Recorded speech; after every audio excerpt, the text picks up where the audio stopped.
Hello, hello, hello. Welcome to Jay and Alan. I know Alan's not here anymore, but thank you for cheering and thank you for dropping by.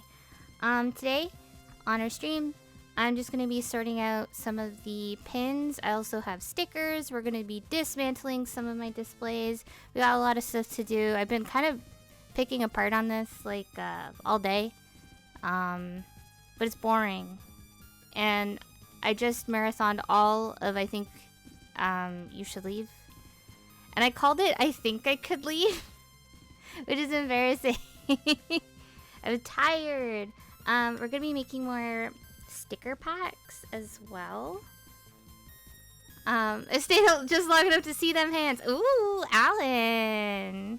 But we're going to be making more blind bags with stickers. I've actually already like sealed these. Like I already made these. I just have to write the dumb little sign on them. But it's boring. Yeah, so they look like this and they just have like a Tamagotchi paper. I do get the odd time. I think like out of all the times I've used this, I've had 2 people be like, is there Tamagotchi stickers inside? And I'm like, no, but I should probably... well, I mean, I know I have my sticker sheet of Tamagotchis, but like I guess I could make a big one. But the reason why we're doing blind bags for stickers is because they're kind of like a grab and go item. A lot of people like... Well, like everyone loves like blind boxes right now more than ever. Gambling is back. Welcome back, gambling. Fuck. But, yeah, I don't know. They do really well. So this one has like a whole bunch of like really, really old designs in it. That's why it's a little cheaper and why you get more in it. And then this one just has like my more current designs in it. So like this is stuff that you can either buy yourself or take your chances. Lots of Digimon stuff in these. So, yeah. I've also listed these online on my Etsy, which I've actually updated the link to in my Twitch profile, if you want to look at that. Also, no pressure to buy anything if you just want to like look at it and enjoy. It just kind of goes hand in hand with the fact that we're working on this stuff today, and some of the stuff is for Etsy.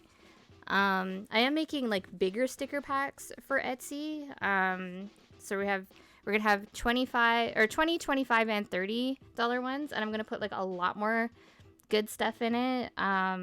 Not that the old designs are bad, but they're just like outdated art or whatever. Also, let me know if any of my music is too loud or too quiet. Last time I noticed it was way too loud. But it was pretty okay during most of it. But yeah, I have to make backing cards. So I have like the little acrylic shelves, and then I put all of these guys like inside of it. So just like, you know, but they are backing cards because they were meant for something else when I was doing enamel pins. However, when it's got the full like logo on it, it actually hides the thing. Like it'll look like this, right? But then the shelf, like it'll hide like that. So I just was like, fuck it. That was like a frantic thing I did at Otaku-san just to like get it sort of done and looking good. So what I do is I lightly kind of press on it to kind of get some sort of indent, which you can see here.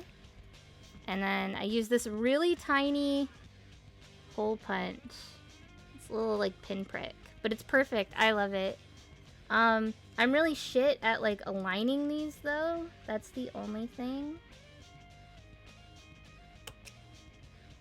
I just kind of have to make sure I don't wiggle around too much. Ah, Taco! Hello! Welcome! And thank you! I'm glad you like it. I had to order it online, because, like, nowhere locally had one. Illegal hole punch from the internet. How have you been, my dude? Long time no see. I was actually thinking about you the other day. They're making golf with your friends, too. Do we have a resurgence? Do we go back? Do we even have time as grown adults to play golf with our friends? I'm calling the cops. I'm down. Calling the cops on my illegal hole punch, but down to golf. Alright, cool. I will definitely hit you up when it comes out then. I'm glad to know that you're still down. I hope you've been doing well.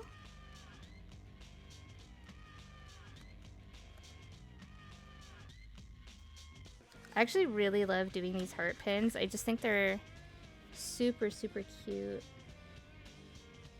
And I'm gonna try and do more star ones. It's just harder to find designs that kind of sit a little bit better in it. Like, I think the Chikawa ones work really, really well because they're still really recognizable. And same with the Tamagotchi, like, just like putting them all in there like a collage. But like, I don't know, the heart just gives you more like space because once you start cutting out pieces of your design, then it's like, I wanted to do Neopets stuff, but the Neopets all just looked way too small. Because, like, the more you cut out... Because even these, I actually thought they would be rounder. They're a lot more confined than I thought they would be. I still like them. But, yeah. They're, like, super shiny. Ooh, ooh. Really, really happy with those. These ones just have, like, a holographic sort of shine to them. You can really see it on Claudine here. I would love to do, like, a personalized effect on, like, all of them if I could for all the Monster High and stuff, but I just can't. It gets too complicated for the person who's making it. You've been hooked on... What? What does that mean? I thought you said turnips when I read that out of the corner of my eye. I feel like you look like a guy who might be, like, special interest turnips, possibly. Trimps? What is trimps? I have a feeling that's not what you meant to say. Why does it want you to be hooked on trimps? Hooked on phonics? Nah, my boy is hooked up on trimps. I really hope that that's a nothing. Oh, is that actually what it's called?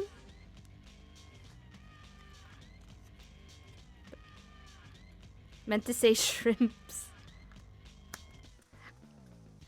Turnips and shrimps. Let's fucking go. There we are. But yeah, I always try to have at least like one display pin out. I usually pick the one that's like maybe a little janky. And then keep all the good ones for you guys to buy directly, but usually I do sell out completely, including the display. But I usually like throw in a free sticker or something if somebody gets the display one. If I feel it's kind of janky. Like this one has like a little piece of dust underneath it. Hate when that happens. Doesn't happen a lot. The what the fuck was you look like a turnip guy? That's not a bad thing. I don't know. Do you like vegetables? What kind of vegetables do you like? If you're not going to be the turnip guy, what other vegetable will you be? Broccoli guy? Sorry, we haven't like talked in forever, and now I feel like I'm roasting you. that's not my intent. Also, hello Ari. I see you sneaking in there.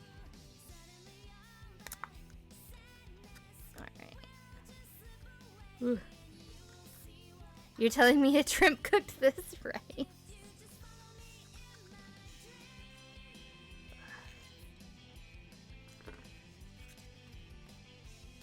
I have to remember that the camera is like over here because I keep wanting to like show you it here, but of course that's where my face is, not where your face is. I try to be here as much as I can. Aw, Ari. Will I be seeing you on the 19th? I think it's the 19th.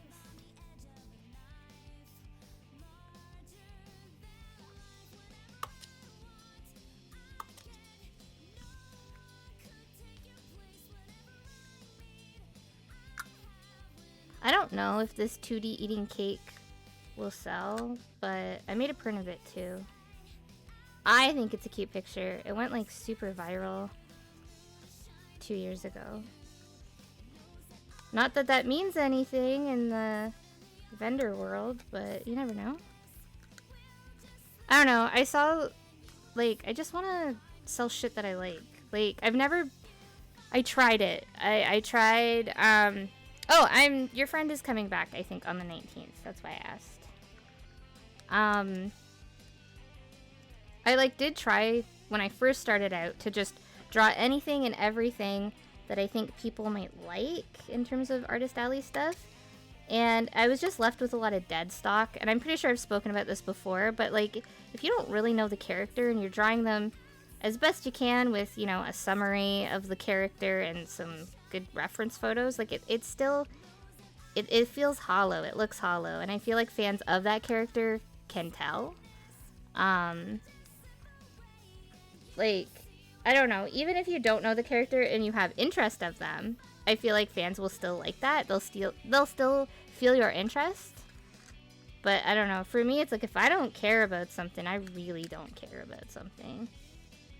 Like, people will be like, you should play Stardew Valley, and I'd be like, talk to my brain about that.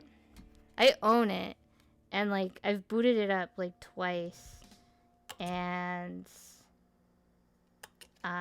I just kind of idled in it and was like, I don't like it here. I don't like it here. I don't know how to describe it more than that. Which is weird, because I like other games like that. I'm kind of sick of cozy games, though. At least in the indie space. Everything wants to be Stardew Valley. I don't have personal beef with Stardew Valley. It's just my brain just doesn't want to play that. I love the pixel art in it, though. Like, it makes sense as to why I should like it. But I don't know why. But yeah, I don't understand why every cozy game right now is, like, moving, or you're a witch, or you're farming. Or you run a cafe and you're a witch that's also moving into a new city, and you have to farm your ingredients.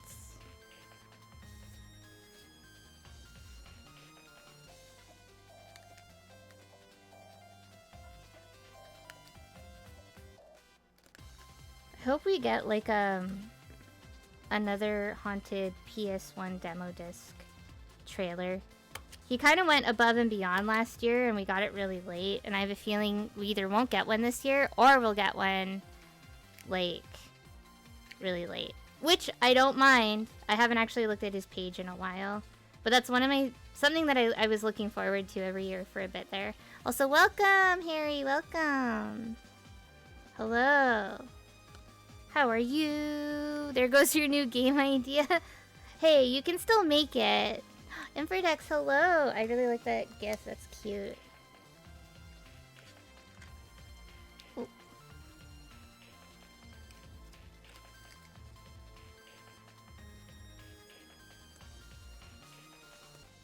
Oh, hello, hello. How do I say that? Majao Desu? Or Meow Desu? Welcome, though. Hello. Hello, hello, hello. It's the cat sound, Meow Desu. I love that. That's clever.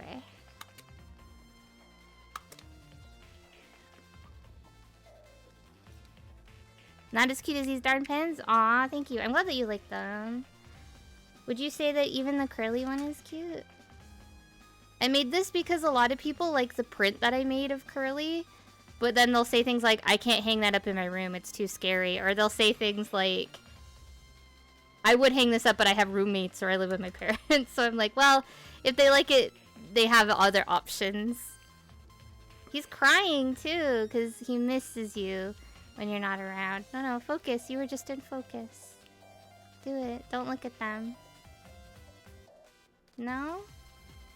Ooh. Oh. Denim, hello, welcome. I'm getting my camera to focus. Nobody... It's fine, you get the idea. I don't know if I told you guys this story on stream. Oh, there it is. I don't know if I ever told you this story on stream, but I painted this, like, whole-ass picture, like in one day, and it was the first day I ever took my ADHD medication. It was nuts. It was nuts. Whenever you notice that I'm posting up a lot of art, it's because the medication's working and I have spare time.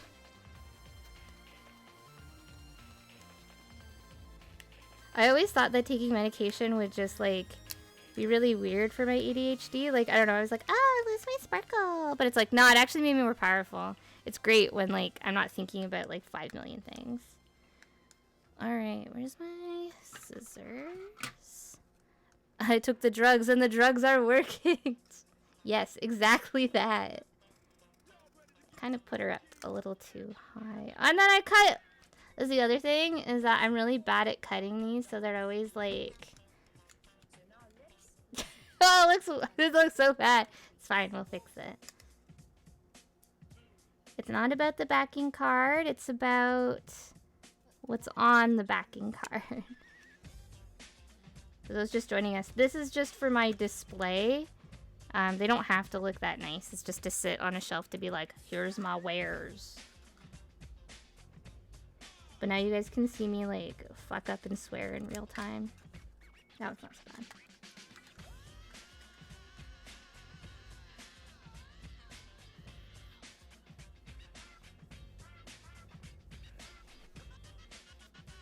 Meow says, yeah, Vyvanse has been my no sleepy drug. I've been having such issues sleeping. And as soon as I took it, it actually helped me kind of get in a better routine. I still struggle to sleep, but like I get sleepy around like proper normal times now. Inverdex says, first time I took it, it was like, this is what it's like to have a typical brain. It was a revelation. Honestly, the first time I took it, I was like, I couldn't believe how quiet the world was. And it kind of like alarmed me. I was immediately like, oh, people don't have like Family Guy funny moments montage, an earworm song, the fuck you Baltimore commercial, and all of the worst, most embarrassing moments playing all at the same time in their head. Like, fuck. Fuck you, Baltimore. Oh, that... That's so good. They knew they were cooking when they made that commercial.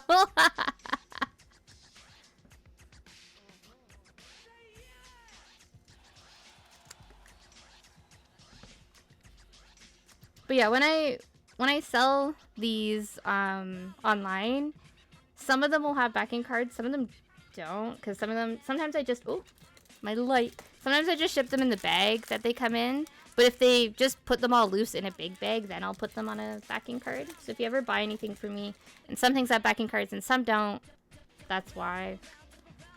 I don't think anyone like actually cares. You just take it off the backing card anyways, but you know.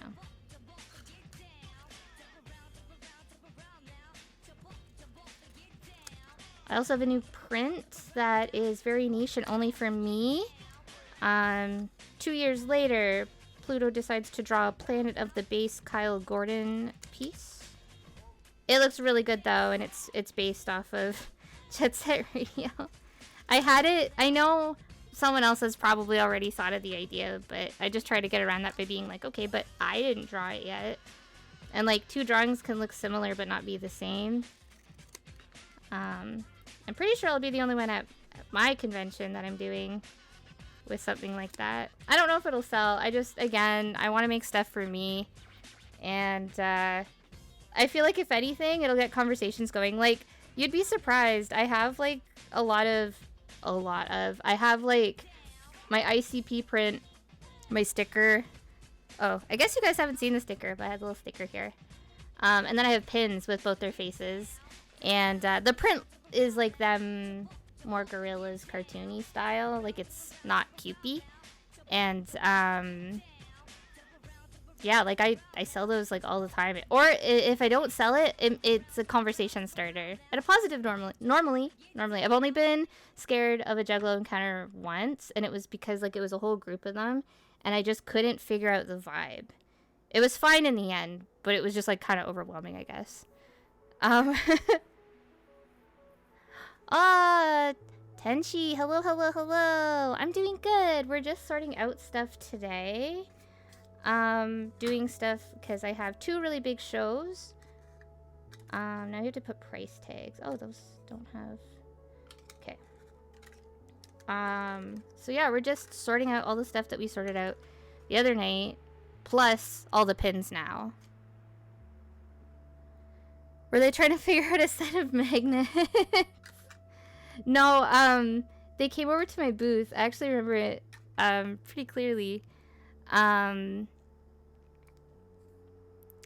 They came over to my booth, and I was, it was Con Bravo, which is Hamilton, and, we need something. Listen, I'm just gonna go on a tangent for a second. Nothing has replaced Con Bravo. It was the only convention in the GTA that was, like,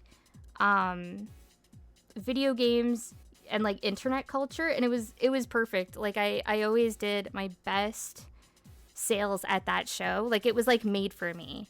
Other than it was in Hamilton, that was super cursed. But like I met the Nostalgia Critic, a lot of other people from Channel Awesome, Obscurus Lupa, Nostalgia Chick was still a thing at the time. That's how long ago this was, Jesus. And I met Angry Video Game Nerd, and Obscurus Lupa and Angry Video Game Nerd were like some of my favorite interactions that I've ever had. When Doug came by my table, he really liked this old fan art that I drew of Skull Kid from Majora's Mask, and I remember he like pointed it out, but I could tell he like didn't really know what it was because I drew him like without his mask, and he was like holding it, and he was just like, "Oh, I really like this guy." And I said, "Oh yeah, that's Majora's Mask." He's like, "Oh yeah, you're right, blah blah blah." And then I was like, "I really like your videos, but my boyfriend doesn't." And it was Paul, and Paul was like, "Oh," he was like really awkward, and I was trying to be like funny, and I said, "He worries about your heart because you yell so much." And then Doug, I don't know if he just had like, I think he was just brain dead from talking all day, but he was like, "Oh yeah, and the heart medication that I take in that one blah blah blah." Like he knew what episode he like took those like fake pills in or whatever. And I was like, "Damn, all right." I was like, I wasn't talking about that, but yeah. But he was sweet. He just looked really, really tired. Yeah, honestly. I didn't even own the game at that point. I was like in college. I think I like just bought it for myself. I cut this. I pinned this one in such a dumb way. Ugh, whatever. We got it on. Tenchi says, "I wish you luck at both of them." Thank you. Thank you. I'm really excited for Toronto Game Expo. I'll talk about that in a little bit. Because there's lots to talk about it. I'm personally excited and I have good feelings about it. But not everyone feels the same. And Ari says, "I gotta get to Hamilton soon. Did you hear Miku Expo's in?" Yeah, I did. I don't know why they're banishing her to Hamilton. Because she usually performs in the Sony Theater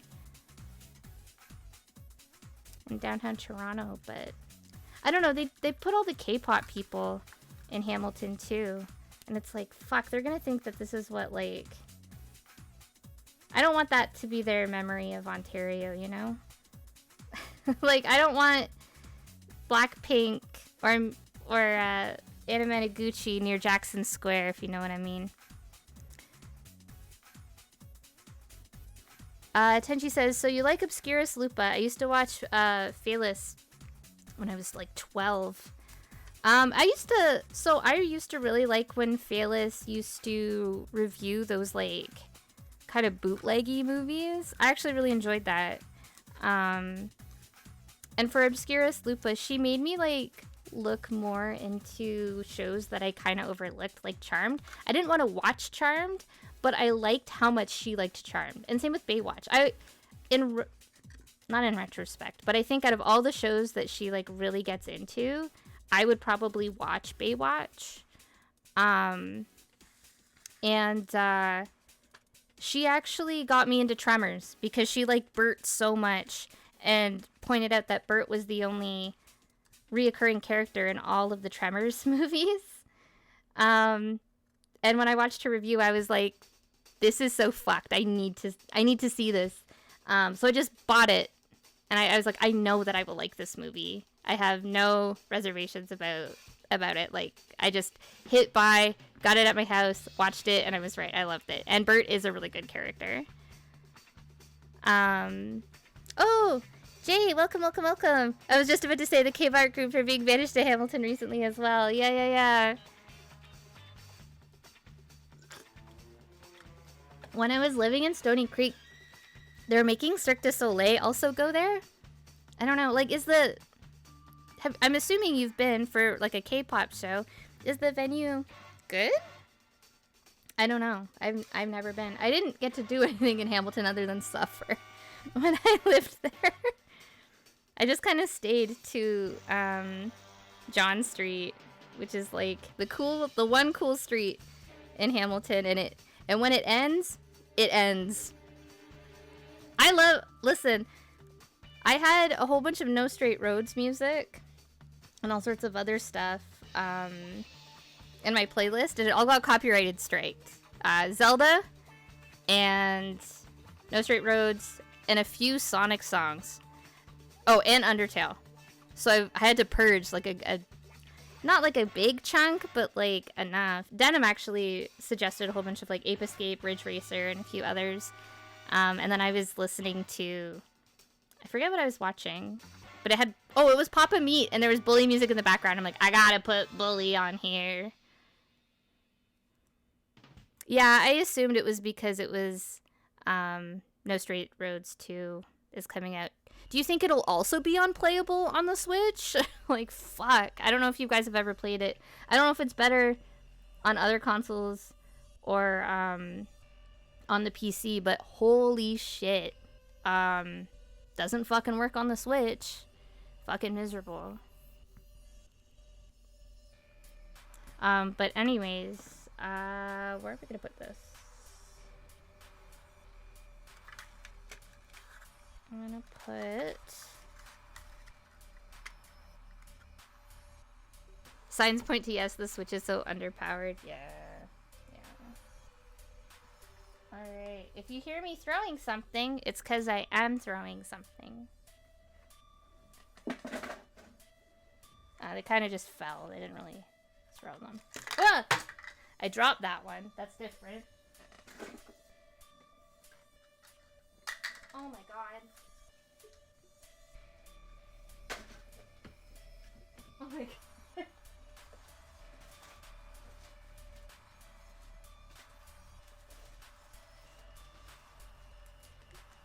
Alright, so we have to sort out these.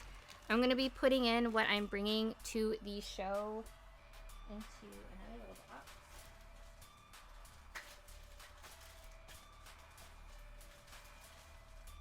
Basically, I got a big order. Like, they just send me, like, these are... So I did sort these out. These are obviously all Usagi, all Frankie. Like, I made, I think... When I first... printed out all of the Star Chikawa pins. I sold out of Usagi first on like the Friday. And then Hachiwa was the only one that didn't really sell as well. So I only have 8 Hachiwa, but then I made... But I also had like leftover Hachiwa, to be fair. But I have 20 Usagi and 20 Chikawa. And then the Monster High stuff was also doing really well. I wish the Tamagotchi ones would do better. Toronto has a huge Tamagotchi community, but like they don't go to shows, I guess. I don't know. We had the biggest Tamagotchi wedding in Toronto recently. Jay says, no, I haven't been to Hamilton for a K-pop show. My guess is that these companies have been losing a ton of money on tours recently, so they're going to the next big city. Yeah, that makes sense. For me, I assumed it was also just like maybe Toronto isn't, like the fees are just probably insane to rent out an arena or like book them, right? Which Monster High characters do I do? I have Frankie. Ooh, Frankie. And Claudine. And I drew this art is older. It's of Abby, and she's in a more like Gorillas style. But I feel like it suits Abby, which is kind of like why I drew her like that. Where the other two were Flash and like for tattoos, so I tried to make them more like on model, but still like with like subtle simplicity. I know Frankie's hair will never be subtle, but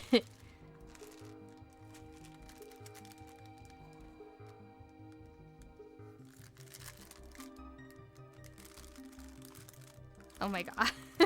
Hello, Pie. Hello.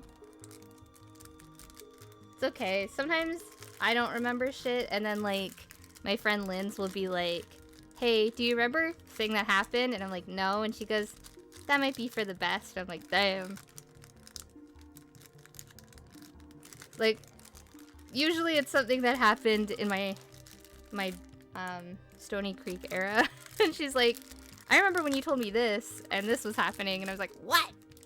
But that's trauma brain for you, baby. Now I feel like my brain doesn't remember it, like remember certain things, because like my brain in the moment is like, is this important?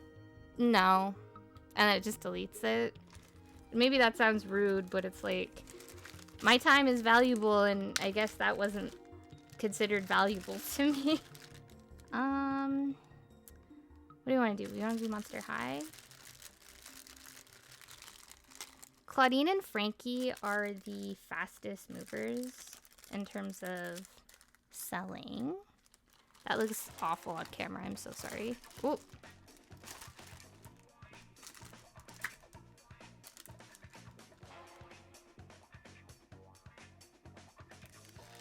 Been getting a lot of Arabic language ads lately. That's nuts. I actually get a lot of French ones. I go to Montreal once, and it thinks I'm there all the time. I wish I was there all the time. Montreal rules.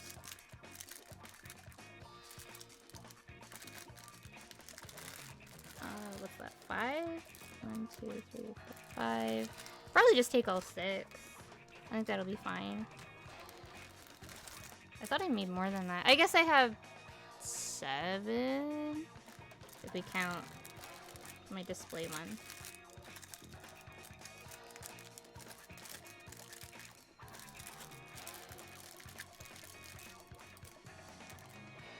You're still getting Japanese news? Yeah.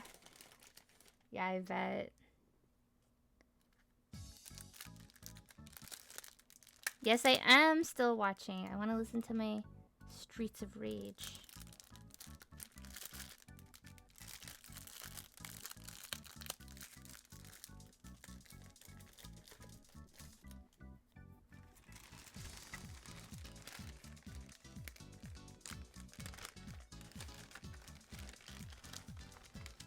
What the hell?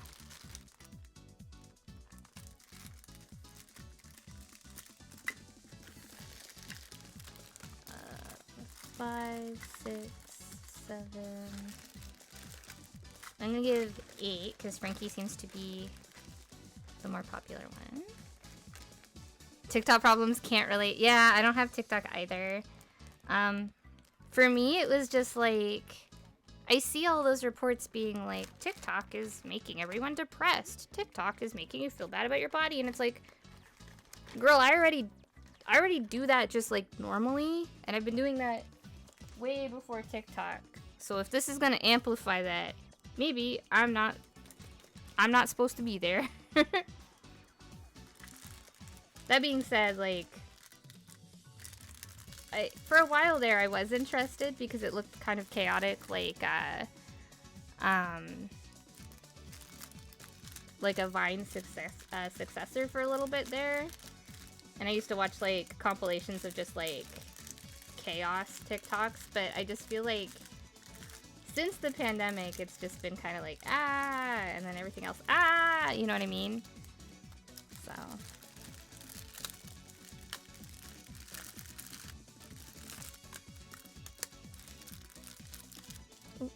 Sorry, I keep hitting my light. I know it probably doesn't mean or sound like anything to you, but if you do hear anything, I just keep beating the shit out of my light. I have to put it really close to me, otherwise, like, it doesn't illuminate fucking anything.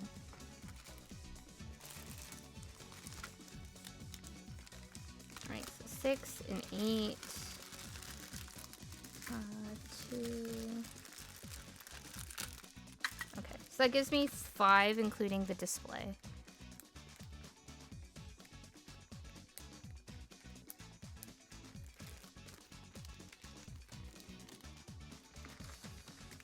I don't know, I'm just glad that I never, like, I joined TikTok. I'm pretty sure, like, there's just an empty account. Or maybe they've deleted it. I don't know. I don't really care, I guess. A lot of my convention friends are like, oh my god, like, you should join. Your stuff would do numbers there. You're really funny, and, like, people would love your art. And it's like, that's cool. You direct them to me over here, I guess. And, like, Instagram. I don't know. There's no, like, good platforms for any of this shit anymore. I do have some... Like, I was never good at, like, Tumblr. But I'm glad that, like, I seem to be pretty okay at Instagram. And it's weird to even, like, talk like that. You know what I mean? I do want to talk about drama in the Artist Alley community. It's not really drama. It's just, like, not even really event either. Give me a second. I'm gonna... So 4, 5, 6... 7, 8, 9. Okay, so I'm gonna bring 10 Chikawas. So this Toronto Game Expo, I went to it. It's having, basically it does 2 a year. One in March and then one in November. And the one in March, I did okay at, but they didn't advertise that it was 2 days well enough. So on the second day, I only made $55. I made back my table the first day, so it wasn't that big of a deal, and I was pretty happy with the turnout, considering that was my first convention back on the scene. But, like, God, it was a ghost town, and everyone was, like, really fucking pissed off. And the programming also was not very good on the second day, so it's like, no one was missing anything anyways. I sat across from people who were just kind of selling, like, what looked to be like a flea market sort of setup with like books and things that were not like what is it, tabletop gaming sort of shit. If that's in your interest, like, rock on. That's just not, like, for me personally. But, like, these were very clearly, like, someone, it wasn't like a store, like, it was clearly someone who had, like, bought them and maybe just had too many, because some of them were open and some of them weren't. But then beside that, it was an AI booth. Like, it was a booth that just had a whole bunch of those, like, shitty, like, what's the fabric? It's like the shitty fabric that almost, like, instantly pills once you actually wear it anywhere. They had, like, a ton of sweaters like that with AI generated, like, anime tigers on it. It sucked. But we reported it, we talked about it. They didn't get kicked out, but they also didn't sell anything all weekend, so we kind of won in the end. I'll just bring all the Hachiwa. But another complaint that other people had, that I don't think this is true. I just think this was due to lack of programming. But a lot of artists felt like they didn't do well because there was too many artists. I don't agree with that. I feel like there was literally nothing to do other than to wander Artist Alley. And it was just a rainy weekend and a boring convention. Like, to show up and the momentum kind of dies immediately because there's, like, nothing around. Just kind of, like, you know. That being said, I got to meet a lot of artists that I only know online, which is really cool. I did have a weird interaction. Wait. Before I talk about the weird interaction. So, I know not all of you follow me on Instagram, and maybe I'm sure I posted this up a long time ago. I'll show you though. But I made little car keychains. I'll be making more. I have a Crazy Taxi, Parappa, and Gorillas one on the way. They just are a little bit more complicated to design.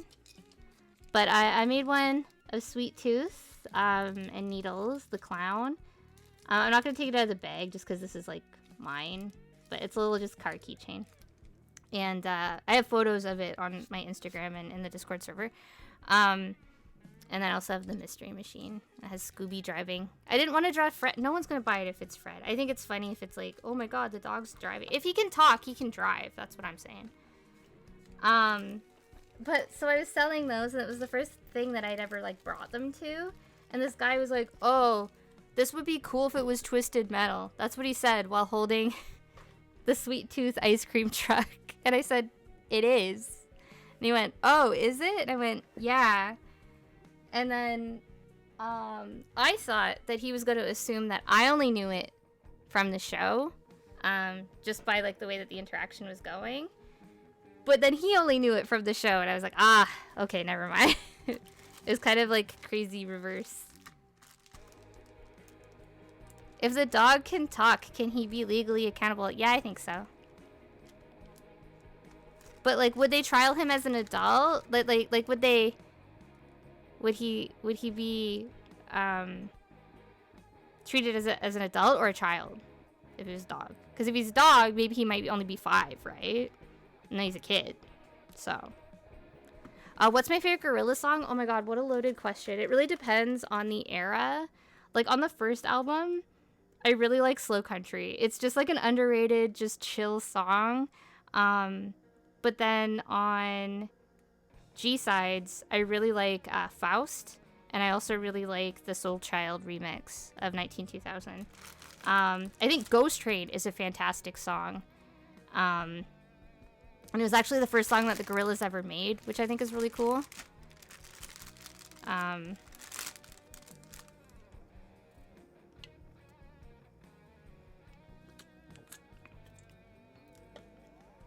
In terms of like newer Gorillaz, I really liked Andromeda.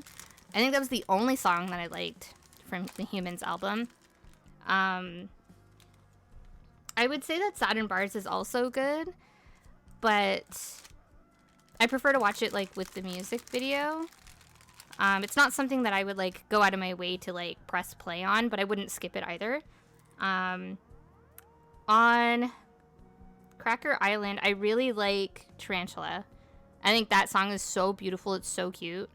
I also really like Sulk Eyes. I think that song's really underrated. It's so beautiful. It's so fucking sad. I love it. Oh, we just got a loose Mikey. Okay. This is what I'm talking about. Sometimes I just send them to you loose. That one I think is from an old order, though. I think that was like a display one. I wish Plastic Beach is a great pick. Listen, I'm only seeing red flags if you're like, yeah, I love Humans. And I'm just like, okay. Weirdo.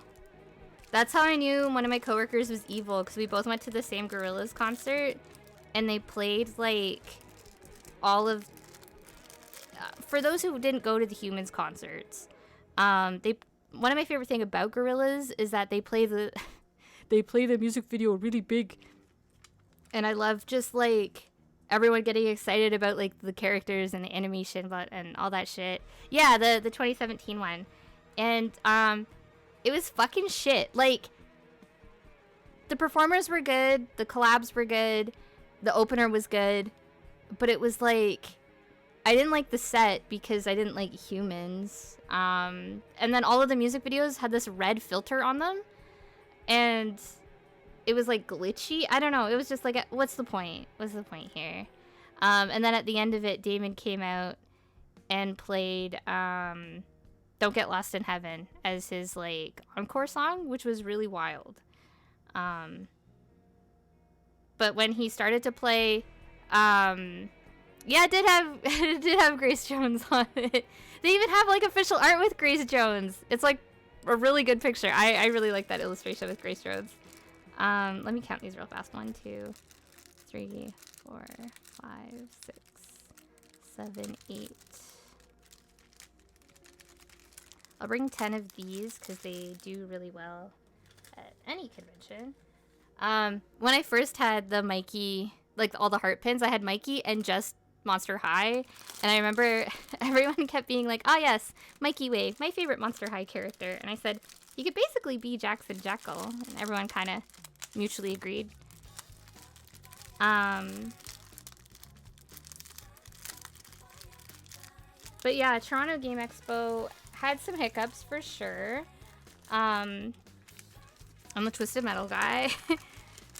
We keep saying shit like that now. Like, that just became, like, a thing with me and Linz, but we'll pick up something and be like, this would be cool if it was Twisted Metal, though. I love when shit like that happens. When it's just like, great, this is something that we're gonna be, like, quoting to one another until we die. Let's see. So it's 3, 6... 9. I'm gonna bring a few more Usagis because I have a feeling Toronto really likes Usagi.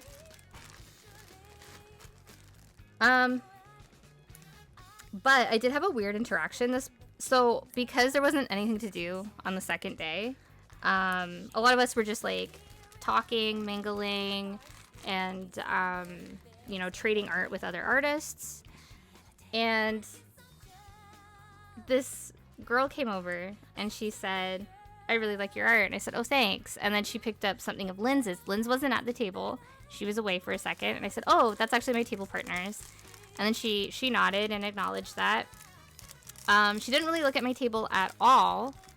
And that's totally fine. But it's important for the story. And then she says, do you want to trade? And I said, well, if you want to trade with Linz, you'll have to wait until she comes back. Because I don't know what she would want, like what she would be comfortable with trading or anything like that. And they were like, okay. And then they came back like maybe 15 minutes later. She was still not there. Like Linz, I think, was helping Ezra. And it was like maybe like an hour and a half until the convention ended. And she was like annoyed. She's like, when is she gonna be back? And I said, I don't know, like maybe in a half hour. And she like looked at her watch and like whined. And I was like, well, whereabouts is your table? And she kind of like vaguely pointed in a direction, and I was like, okay, well, we'll be by. Like, what were you looking at? She just wanted stickers. She pointed at a few of mine and a few of Linz's, so I said, okay. So I put them all aside, and I explained to Linz when they got back. And I'm pretty sure the girl at the table mentioned that she did, like, she made zines that were promoting, like, indie games that she and her friends had made, or maybe just her. And it was really cool, and, like, when we actually saw them, she had them, like, on, I don't want to say a cassette tape, but I think she was selling, like, USB sticks or something. Like, you could either get the zine, or the zine was to promote the USB stick. I don't know. She had, like, a system, and it was really cool, and it was really innovative. And she wouldn't fucking talk to me once Linz and I went over. I was just like, hey, I brought Linz. And she immediately just, like, zeroed in on Linz, just talked to Linz. And then she, like, was like, pick up some zines, look at them, let me know what you guys want to trade. And it's like, well, I brought over my stickers that you asked for as well. Like, why are you being rude to me? She acted like I didn't exist. And then when I picked up one of the zines, after she encouraged me to do so, she grabbed it out of my hand. She went, not that one, though. But then a guy showed up, like a random customer. Oh, welcome, Val. I'm in the middle of ranting. I'm so sorry. But then a guy came up, and he picked up the zine that she took out of my hand, and she let him look at it. Why was it illegal for me to look at it? And then, like, she ended up trading cassette tapes for our stuff, and she just wanted to trade one cassette tape for all of our stuff, but, like, Linz was like, well, this is some of hers and some of mine, and she seemed, like, annoyed, and she was like, I guess you can take another one. So we took one, but by the time I got back to my table, I was like, I don't know what the hell that was about, but that made me feel like shit. That made me feel like absolute fucking shit. And, I don't know. It was just really wild. It was just really weird, and I just felt like, what the hell was that about? What the hell was this ego? I don't know. Weird. Anyways, welcome, Val. Thank you for the follow. I'm sorry that you had to hear the end of me bitching. We're gonna, I think, switch these around a bit. I'm probably gonna end up putting these in a bigger container. Usagi's too big. His greed sickens me. There we are. Very cute. Okay, we got the stars and heart pins all done.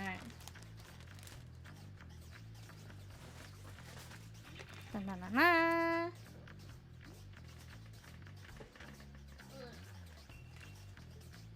Next, we have this bullshit. Hooray! We love it. Basically, we're just gonna be doing the same thing, but with the circle pins. I have to sort them all fucking out. Yay! Big ass Usagi. We'll put these off to the side. I really want to sort the stickers. They're the fun part. Ugh, I don't want to do that. It's fine. Oh my god, my pencil fell on the floor. If you guys saw my setup, you'd be like, Pluto. And I'd be like, I know.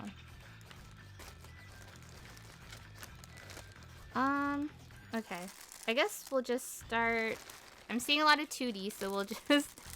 This feels like those like gambling streams or like those like scoops where it's like, oh yes, denim, 3 scoops for you. All right, we got this scoop, and we got this scoop, and just this one, and it'll be mailed to you. Like it's like giving that. I've never watched those, but I see a lot of. Like, I watch Pinely and Evil Pinely, and he talks about like shit like that a lot. I love Pinely. He seems chill as hell. The fuck is a scoop scam? Someone will have like marbles or rocks, or sometimes it's just like gachapon, like it's like little capsules with like paper in them, and they'll scoop them. And it's like, okay, if you paid for 1 scoop, they like scoop once and they put it in a bag and then they open up all of the stuff. And then it's like, oh, a pink marble means you get a keychain of a flashlight. Like, it's all like just Temu shit. It's not even like good shit. It sucks. I don't know. People just like, I think, the thrill of it. And then like, the scam was basically like, you might get something really good on stream, but then they ship you like different shit. And also just, like, it's just shit items anyways. Okay, let's just pull out all of the 2D and Noodle. I really like how these pins... I think these pins will sell really well. And I'm hoping to sell them as a set online as well. Kind of like with my mouthwashing ones. Oh yeah, I read a thing today, actually, Denim, about how, like, Meta has openly, like, admitted that, like, at least 10% confirmed ads are scams on Facebook. And then they were, like, saying, like, oh, yeah, and the profits from that for us is about this. And it's like, do you not realize you're the fucking bad guy? Like, what the fuck? I mean, he knows he's a bad guy. That's why he hides in the... He's like a little mole man. Yeah. Pi saying, speaking of scams, have you all heard that they're using AI to make houses look bigger? Yeah, I like retweeted... Not retweeted, I like shared something about that on Instagram. Oh, thank you, Val. Thank you. I also have... Murdoch and Russell. I didn't make Russell orange because I always see him with his Clint Eastwood yellow hat, so I made his button yellow. But yeah, I think they'll do well. Pie stinky. I actually saw a crazy reel today of a guy who, I think he was like Irish, and he just got into Toronto, and he bought a condo, and I don't think he was able to view it before actually like arriving to Toronto. And it said it was 1 bedroom. When he got there, it was literally like a little like hallway, and it was like I'm gonna just draw it for you. So like I've like gone on a lot of dates where the guy's like, come over to my house, and I'm like, okay, and he's like, I live in a condo, and I'm like, that's cool, and then the condo's like dog shit, and it's like, I am renting bigger space right now, and I consider my apartment shit, like, you know what I mean? So you walk into this Toronto apartment, and it literally is like this, and like, this is the front door, okay? And then there's like closet, maybe. And then this is your kitchen, okay? So it's like your fridge and counter space. And then I want to say like over here there's 2 different closets. One just has laundry in it, and the other one is like a toilet. I think this is the toilet and this is the laundry. And then over here, sometimes it either goes this way just a little bit. But again, this is 1 open room. Okay, this is 1 open room. This line isn't there. It just kind of goes over a little bit, and then you can have like a day bed or a computer desk. But this guy, his wasn't like that. So his was literally just the hallway. So his looked like this. And this wall was there, and it was glass. It was a sliding door. And it was literally this small. It just had a single bed in it. He paid for furnishing, and that was his 1 bedroom. And everyone was like, that's just a greenhouse. What the hell is that? And like, yeah, it's fucking awful. I kept saying, like, why would you pay for a closet? Like, there was 2 people in particular that I'm thinking of that I went on a date with, and I went to their house, and it was like, this guy, the one guy, he was really normal, and then our second date, he really got heavily involved into PETA, like the organization, and he had gotten rid of his Switch because he could no longer play Animal Crossing because they were obviously against it, and he also, like, I don't even think it had come out yet. I don't think Animal Crossing had come out yet. It was like when they were getting upset. Yeah, they were upset that you could catch fish and put them in a museum. Yeah. And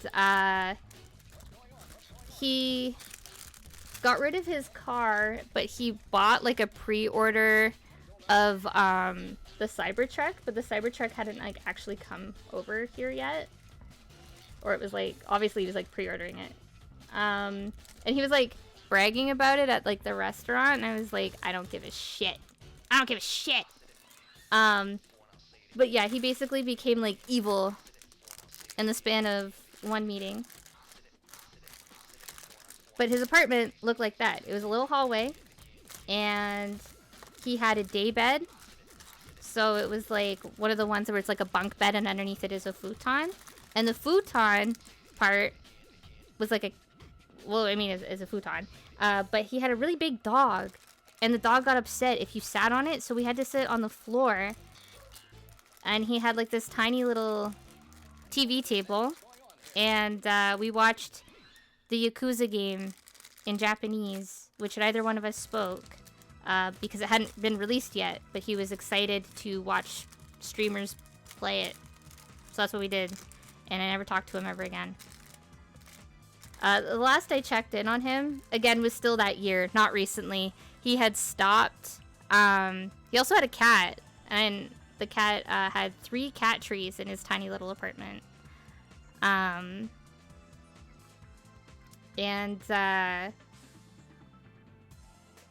Yeah, the last I saw him before I like unfollowed him was he was actually on the highway, and he had stopped like a transport truck that was full of chickens, and he was like,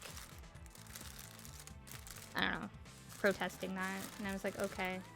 It's not meant to be. This ain't it.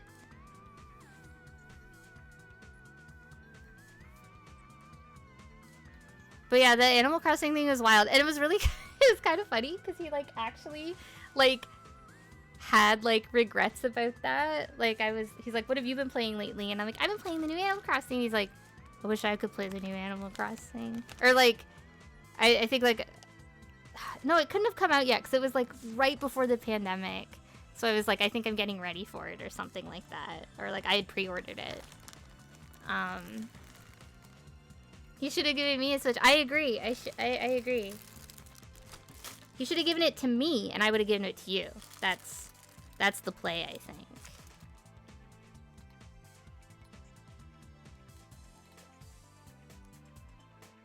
Pi says, I've been looking into Japanese apartments a lot recently, and this is actually worse. Yeah. And, like, they just keep making really small apartments like that and being like, it's a condo. And I'm like, at what point are you literally living in a closet? I don't know. I just... Like, looking at that setup, it should not be, like, you know, thousands and thousands of dollars, let alone a condo. Like, that is, like, literally, like, I'm living on my own for the first time. So I only need the basic things because I just left my parents' house and I own nothing, you know? Like, how is a full-grown adult supposed to live in these spaces?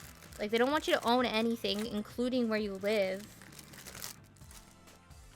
And then you get involved, you're like, I need friends, I'm gonna go look into my community, and then next thing you know, you're joining PETA, and you're not allowed to have your Switch either.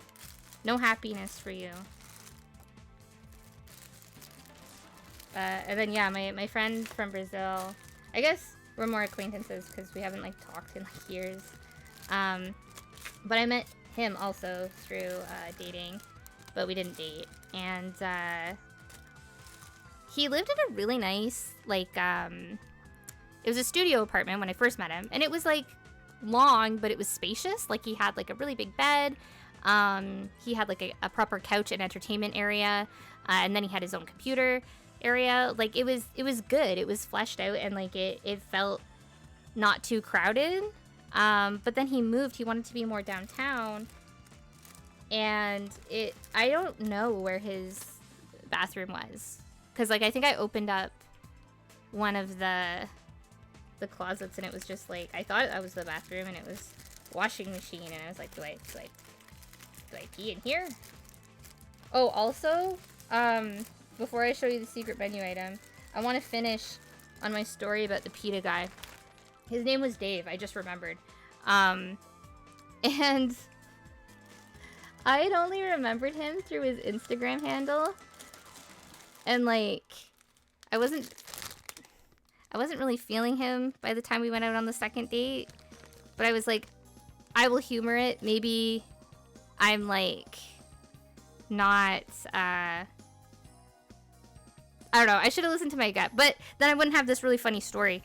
So I'm sitting on his couch, and he has all these stickers all over his microwave that say Dave. Like, hello, my name is Dave. And I said, why does your microwave just say Dave all over it? And he goes, 'cause that's my name. And it made me realize that in my head, I just clocked him as his Instagram handle. Which I don't remember what it was, but it was, like, not Dave. And I was like, oh. I was like, that's cool. But I guess, like, that would have been all of his, hi, my name is Dave, from, like, the PETA meetings, I'm assuming. Anyway, secret menu item. I got you. What are we feeling? Do you want something sweet, Taco? Or do you want something savory? Or do you want something messy? You have to pick one of the three. Messy. Alright. I got you. The big Little Caesars bucket of spaghetti. That's for you. You can choose to share it with the class, or you can eat it all by yourself, but you have to let us watch. That's the only bit there. The spucket. Tony Hawk's also here. We got Tony Hawk. He keeps us company.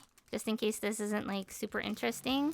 We can have him just on loop, but you know, just hanging out. Does he eat shit? I didn't really... No, it just says Tony Hawk. Yeah. Everyone gets some, but not Pie. Make Pie watch. Whoa!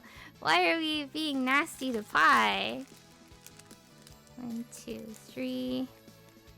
Yeah, 1, 2, 3, 4, 5, 6, 7, 8, 9.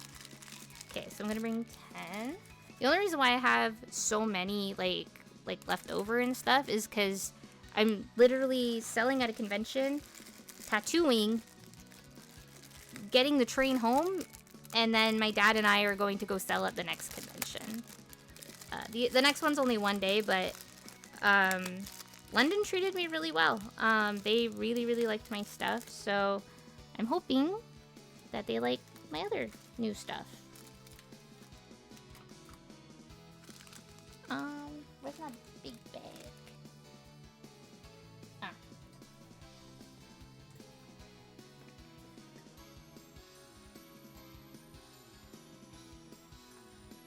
What? Oh. This is actually, I mentioned it a little bit earlier, before you came in, but this is actually my first year back. After not going to conventions for, like, pre-pandemic, probably 2 or 3 years. Like, I went once when I was 17, and then I consistently went until, like, I don't know, I guess, like, I was, like, 25, 26. And it was because money, it was because breakups, it was because friend groups changed, and I just started an office job, and I was like, ain't no way they're gonna give me the weekend off for this. So, but I had stopped. No, I think I was still cosplaying and vending at the same time. I used to be crazy. I'm thinking about doing an Anya costume for Toronto Game Expo. Because I really want to get back into cosplay. 6, 7, 9, 10. I guess just 9. Yeah, I was looking at like jumpsuits that were flattering and like practical.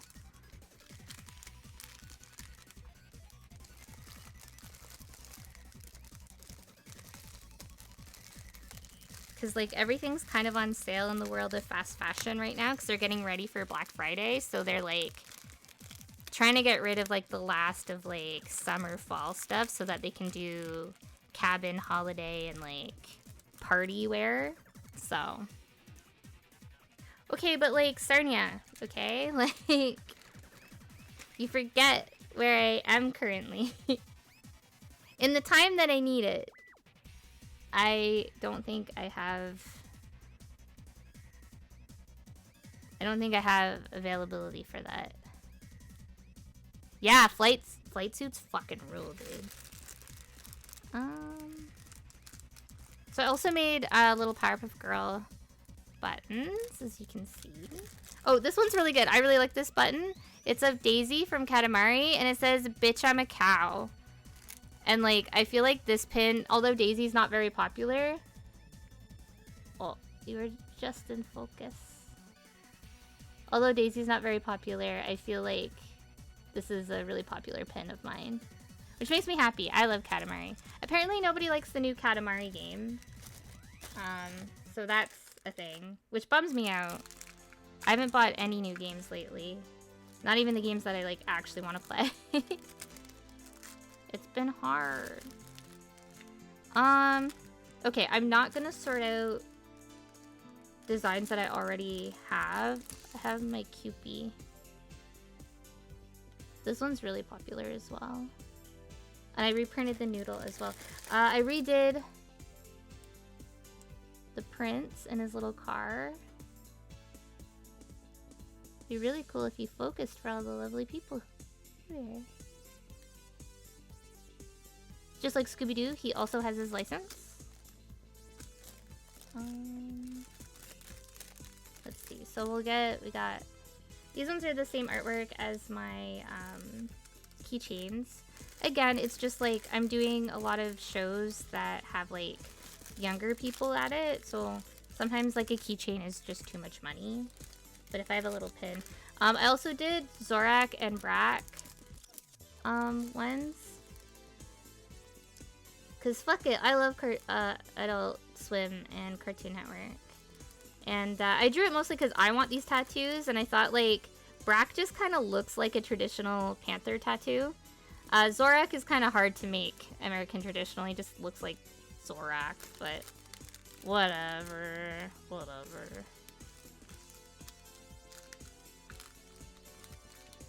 The kids these days know Zorak and Brak. The guy who voiced Brak actually had like a resurgence in the last few years. Because everyone found out that like Adult Swim really fucked him over. So there's kind of been like justice for him. And Aqua Teen Hunger Force and Space Ghost have been like trending a lot, like with clips. So I think if anything they'll know Zorak through Space Ghost. Everyone's like, yeah, Space Ghost. I'm like, no, the Brak show. I didn't even get to watch the Brak show because it didn't air in Canada until like much later.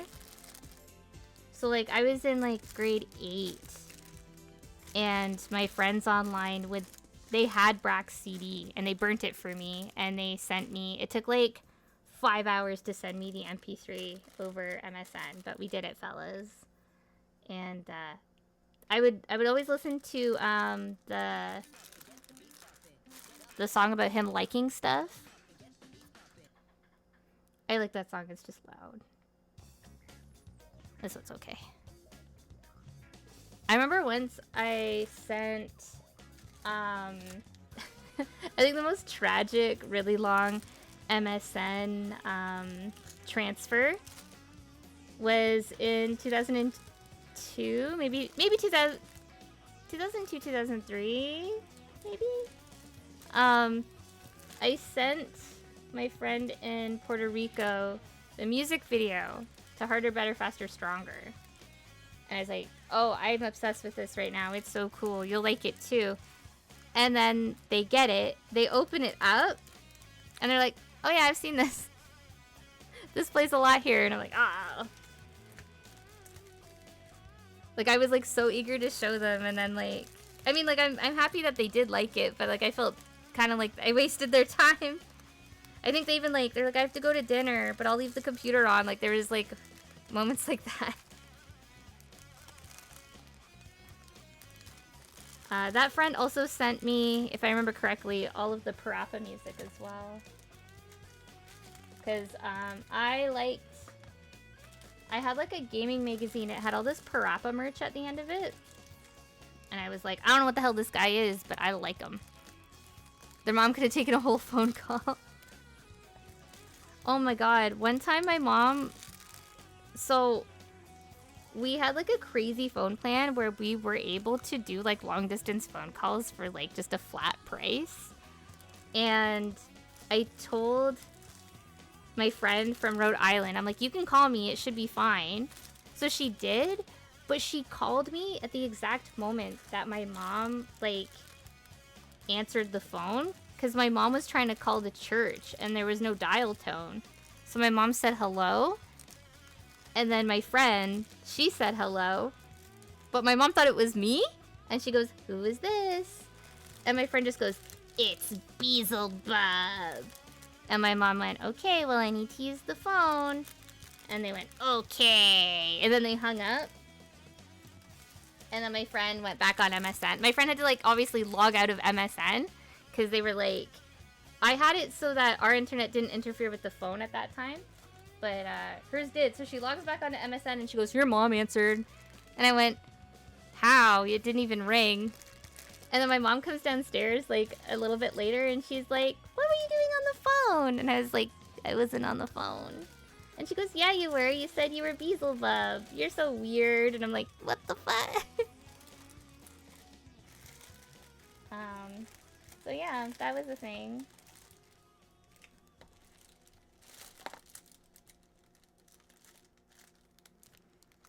I think... Okay. Well, we'll know in a bit. Little Nicky energy? Yeah. Honestly. I was like so embarrassed. I don't know why. I didn't do anything.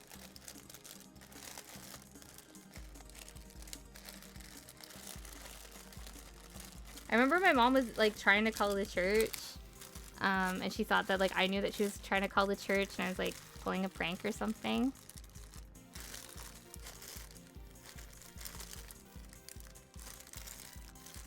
The church was so like weird.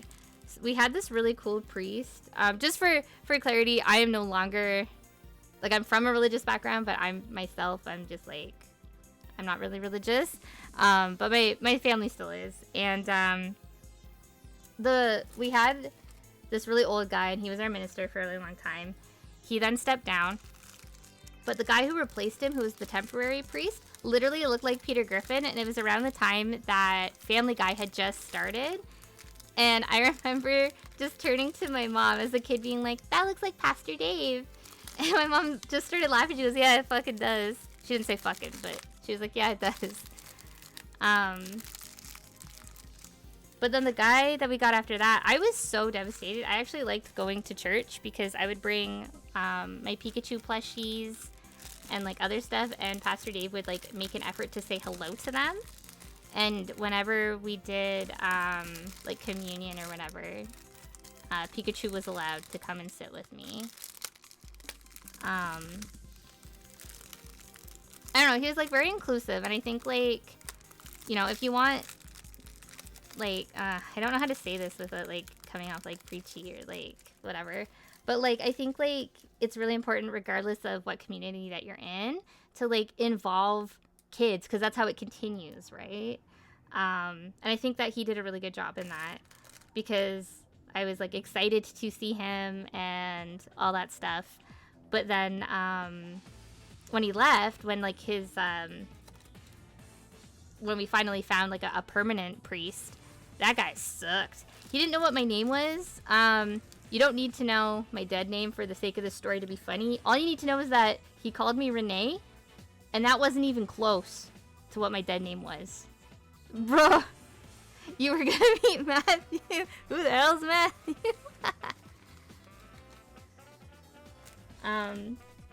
But yeah, and I remember my mom made me do my what is it, like your high school like volunteer hours. She's like, oh, go help them at the church. And I was like, okay.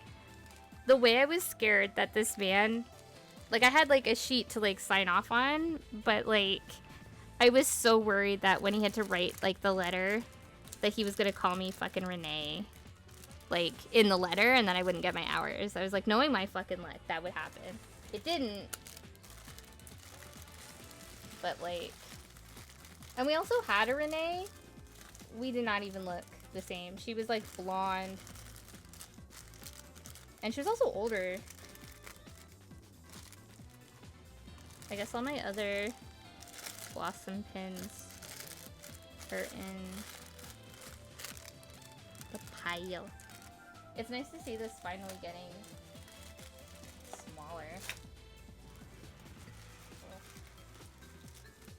There. Okay.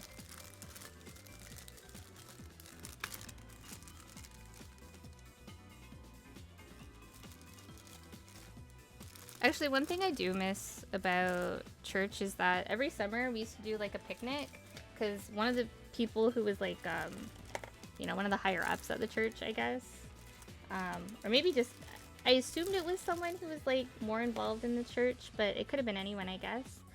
But they had like a big farm, and they had farmland, and it was renovated in a way where like I am not an outdoorsy person, but like I actually really didn't mind going. And everyone, it was like a big picnic, and we put all the food in like this really nice barn, and then we'd sit outside and we'd play games, we'd dance, we'd listen to music, we'd just like chatter. I loved it. It was so fun to do that as a kid. Should we just take like maybe... I don't know how well these are gonna do. 1, 2, 3, 4, 5. I'll bring 5. I'll bring 5 of these.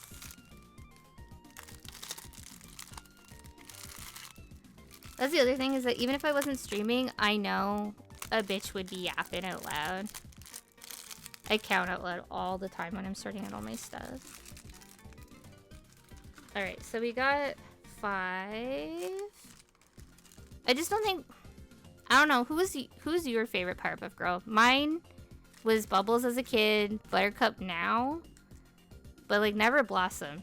I never really considered Blossom. I think I only have one Blossom plushie, and then a toy, but everything else is Buttercup or Bubbles. Oh, I only have 6, so I'll just bring all 6 of Buttercup. So yeah, I don't know how Blossom's actually gonna sell. Yeah, Buttercup also had like really good character development. Like I always really liked her story arcs. Bubbles, I just thought like she was really cute. She liked coloring. And like I liked all of like her stuffed animals. I don't know. I like really vibed with her as a kid, but like as an adult, I'm just kind of like, yeah, I get it. I don't know. It's Tara Strong being squeaky. 2, 4, 6.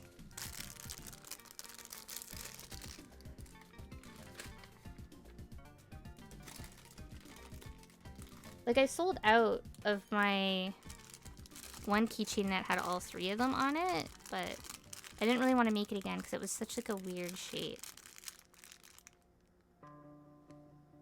It's good to see solidarity for Buttercup in the chat. I love that. But see, no Blossom. So I was like, I don't know if she's gonna sell. Surely some kid out there likes Blossom. I think like aesthetically, like I like them all. Like the way that they look, like they're great. I love it. But like when it comes to like, yeah, actually like sitting down to be like, okay, but do I like her? It's like, no, I don't. Not really. I also made Hausu Cat little badges.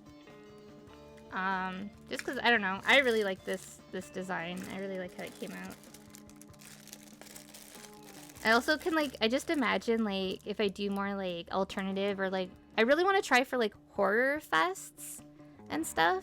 Because I do like, you know, my mouth washing stuff and like my music stuff. I also have this keychain. Like, I think I showed it to you guys. Like, I have like these now. Like, that's really cool.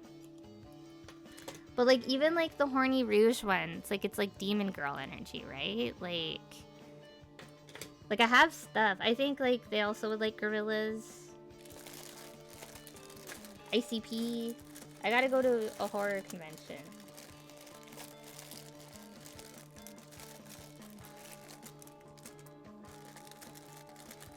If it wasn't for Angry Video Game Nerd, I probably wouldn't watch horror movies at all. And if it wasn't for Two Best Friends Play, I wouldn't have played scary video games at all. Actually, okay, let's rewind back to Con Bravo. I forgot where that was, because we were talking about my Juggalo stuff and how Juggalo scared me. So I was at Con Bravo, Hamilton, and Hamilton's kind of like Gunji. Like, it's a little... It's just bizarre. It feels like it's on like another planet. And of course there would be Juggalos there. That's all you kind of need to know for background. 1, 2, 3, 4. I'm gonna bring 4 to this event. I don't think these will move. These were supposed to be here on Halloween. So much for that. It's fine. I think they'll do better at like a different event.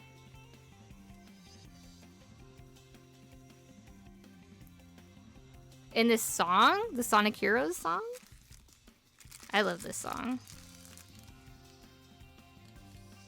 Yeah, I was gonna say this is probably Frog Forest, and it is. Love that level.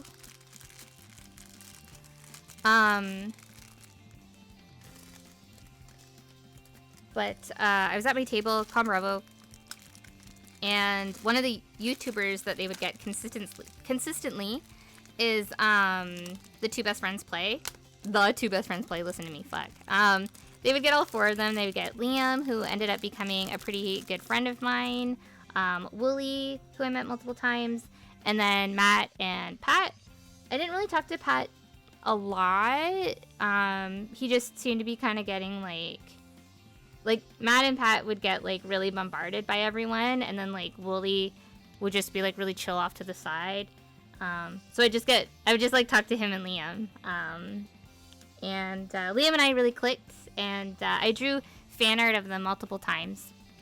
With like the first print I did, it was Killer is Dead, and I drew everyone as like the characters and stuff, because they got me interested in those sort of games. Because otherwise, I would never have been interested in like No More Heroes. Because like I don't know, I had no reason to look into it. But watching them play Killer is Dead, I was like, this fucking slaps. Like, I liked that game so much. I like went out and found the special edition that came with the art book because of that. And so I drew that, and then another year I drew it, and it was like Smash Bros, but it was like all the characters that they talk about. So like Bob from Reboot. I want to say I drew Sonichu in there, as was the style at the time, and a few other like in jokes in terms of like characters. Some like I think maybe Darkstalkers. And I think Spider-Man. Anyways, this group of juggalos came over, and they were like, we're told that you have like ICP merch. And I was like, oh yeah, I have a bit. And then like, what? Or sorry, I'm told that you have Two Best Friends Play stuff. Like you're the girl with it. And I said, yeah. And then as I was like getting their prints ready, I was wearing an ICP shirt, and they went, whoa, she's also a juggalo, yo. And they were just like hyping me up, but like in a way that like I didn't know what to do. It wasn't like scary. I'm just socially awkward. I'm like, I think I could play off their energy now, but like being really young, I was just like, I don't know what to do. I don't know how I got into this position.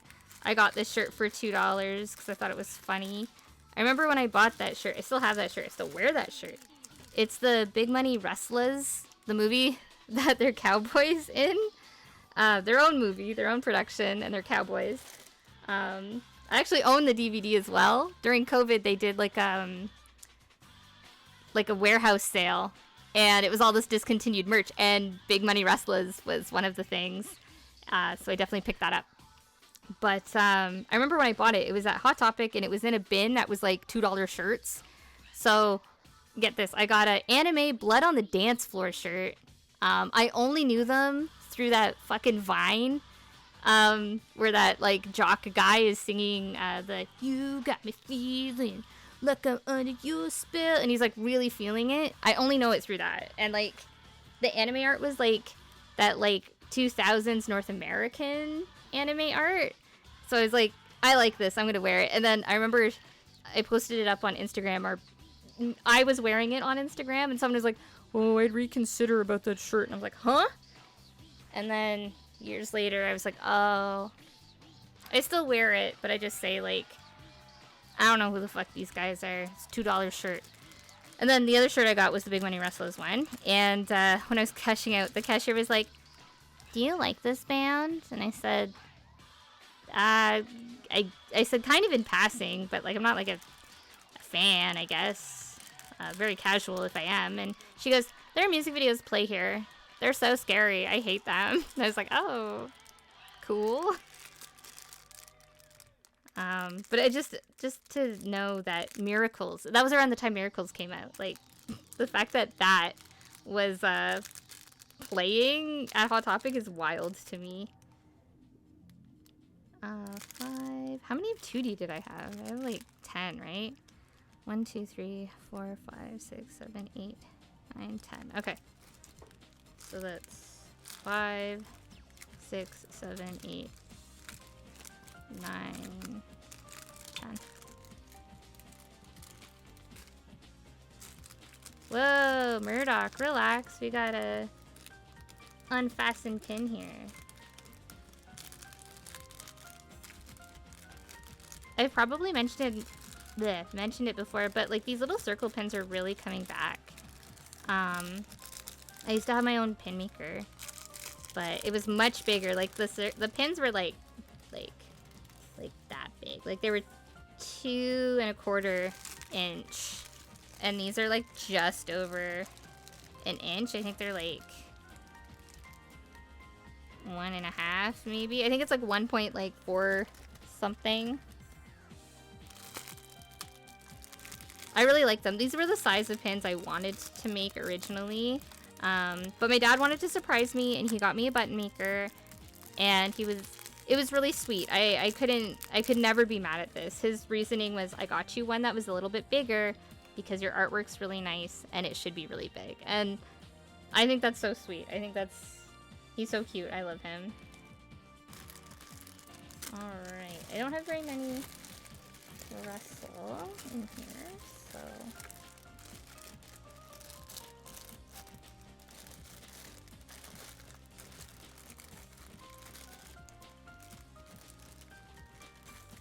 I remember around the time that my dad was actually, he tells the story very different, and I will never correct him, other than in this one moment, so this is between us, this is a secret.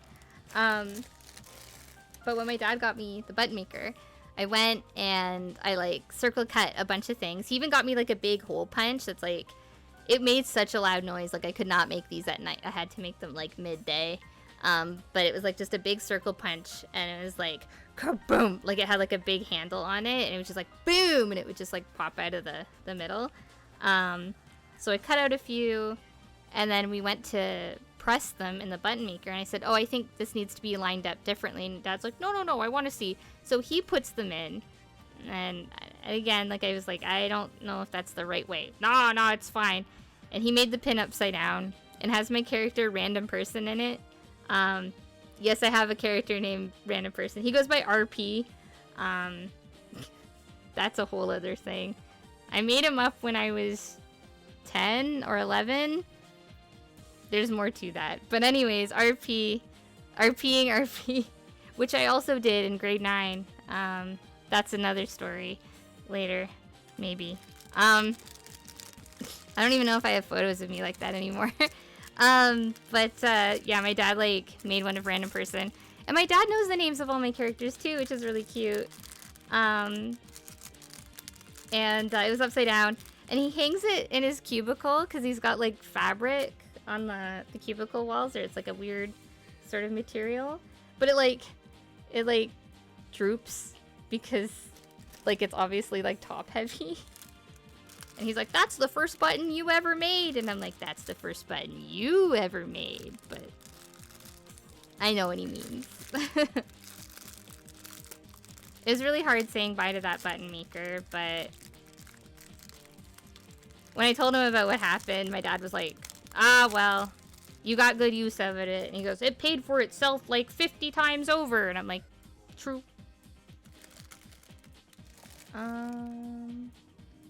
He was really against me when I first got the button maker. He was like, you cannot make fan art. Like, it was really weird. He didn't say it like that, of course, but he was like very adamant about me not getting sued. He was also scared that like I know it did happen. I think it was just like a freak thing though, where like people were getting arrested for downloading music illegally. Like my dad was like 100% certain that was gonna happen to me. I was like a little pirate when I lived with my mom, but when I moved to his house and then I had to use his computer, I'm like, I don't want to fuck with this. Like I can't fuck with this. So I'm not good at pirating things anymore. But you know what's really funny is that Dad would come to me and he goes, I just watched this really good movie. I can't find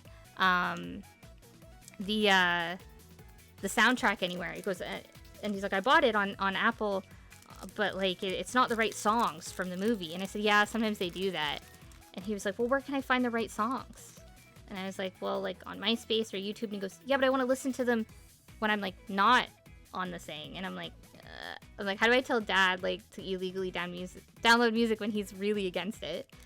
And I was just like kind of being awkward about it. I'm like, I'll ask my friends.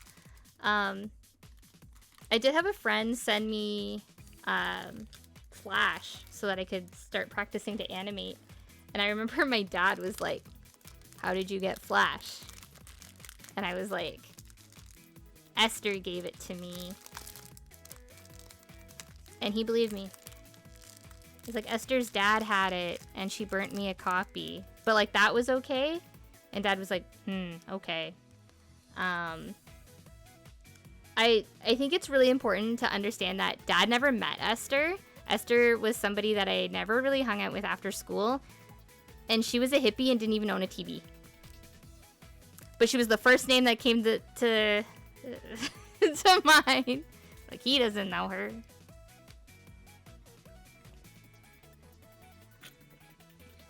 But I couldn't say a neighbor kid because they talk. That's what adults do, right? Alright, I'm not going to sort out the rest of these because these are things that I already have made. So this is like topping up old, well, not old stock, but stock that's already existing. So I have to kind of like figure out the numbers. That I kind of need more brain to do. I'm just going to skip this song. I love Grace and Glory. It's so good, but I don't want that right now. I'll probably choose to take that off my list. It gets good, but the intro is just really weird.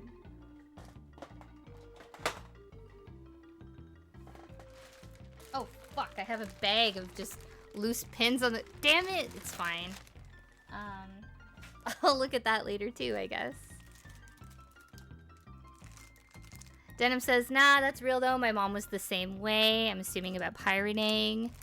Inferdex says, yeah, early on, record industry thought they could fight it, but they had to give up. I remember there was a news report. I think this is the goofiest fucking shit, and it really stressed me out. Like, I remember when, like, this was something that, like, me, as, like, a 12-year-old, I would just, like, sit and be so stressed out about. But there was, like, they were trying to make it so you would have to license to play music, and in, like, public places. So, like, the hairdressers, you know, if they had the radio on or something. Like, they were trying to be like, oh, well, other people are enjoying the music. Like, what the fuck? Fucking bullshit. Anyways, I'm glad that that didn't happen. But what a fucking weird mindset.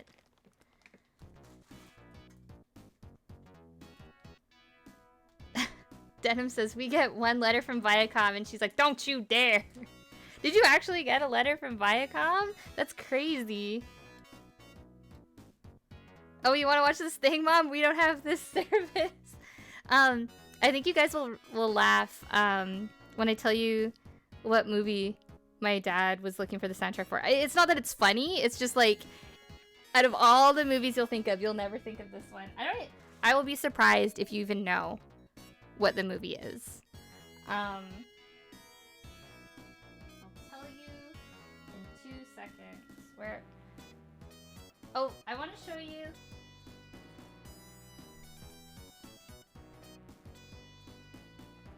So, before, who was thinking about for Chalk Zone? You got Viacom letter from for fucking Chalk Zone. That's nuts. So my dad was looking for the soundtrack to the movie Grind, which is a movie about skateboarding from like 2006. That it was my movie, and it was just in the DVD player, and my dad watched it, and it got him like all amped up. And he was like, that movie was really good. And I'm like, yeah, it's pretty good. He's like, no, was, you know, music's really, really good in it. And I'm like, yeah. But the soundtrack for that has, so like they have Line and Sinker by Billy Talent in the film, but then on the soundtrack, it's a completely different Billy Talent song. And then they have Fever for the Flavor by Hot Action Cop, iconic. But it's a different Hot Action Cop that like no one ever fucking listened to because they only had that one hit on the soundtrack, and he was really fucking miffed about that. And I was just like, and I'm pretty sure all the Ramones music that I got for him was also illegally downloaded. What I would do is I would like download LimeWire and then delete LimeWire. I I would like do it while he was at work. I have to fix something on my display. It was a good idea, and I think it still is a good idea, but I mentioned it last time. I got all of my displays laminated so that I could draw on them if I had price changes or anything. Good idea, but if you have to, like... I find, it's not that I'm a little rough, but when I'm traveling and stuff, it's making a lot of the laminated sheets kind of, like, separate or bubble, so I'm, like, finding myself taping them together.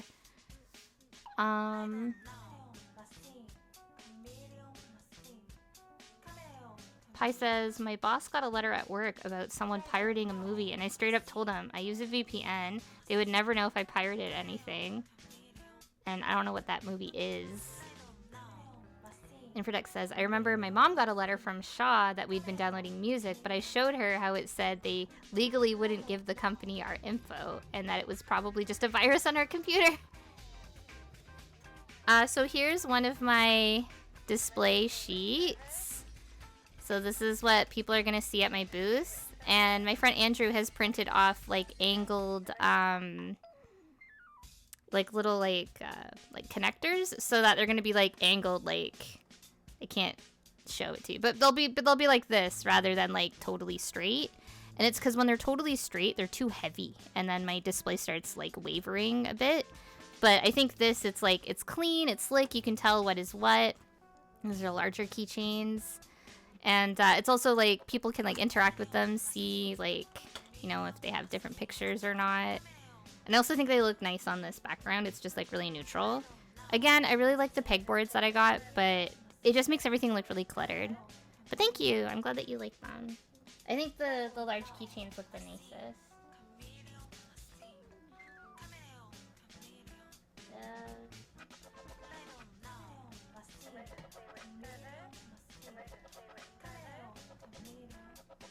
I also really like how this one looks.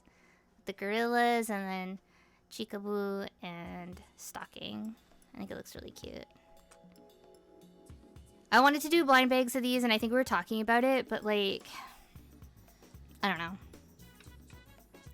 I'm just feeling like really tired, because there's like just a lot of stuff to kind of get together. I'll see how they do like this, and if they're like a huge flop, maybe we can like do blind bags. I didn't make like a ton. Like there's no reason for me to like really push it. I'm still gonna do the Chikawa and like the acrylic pins and stuff like that. So I'm gonna make like blind bags with like these sort of acrylic pins in them. Because I have a whole bunch of like Ghibli ones. I also have like the Chikawa Ponyo and stuff like that.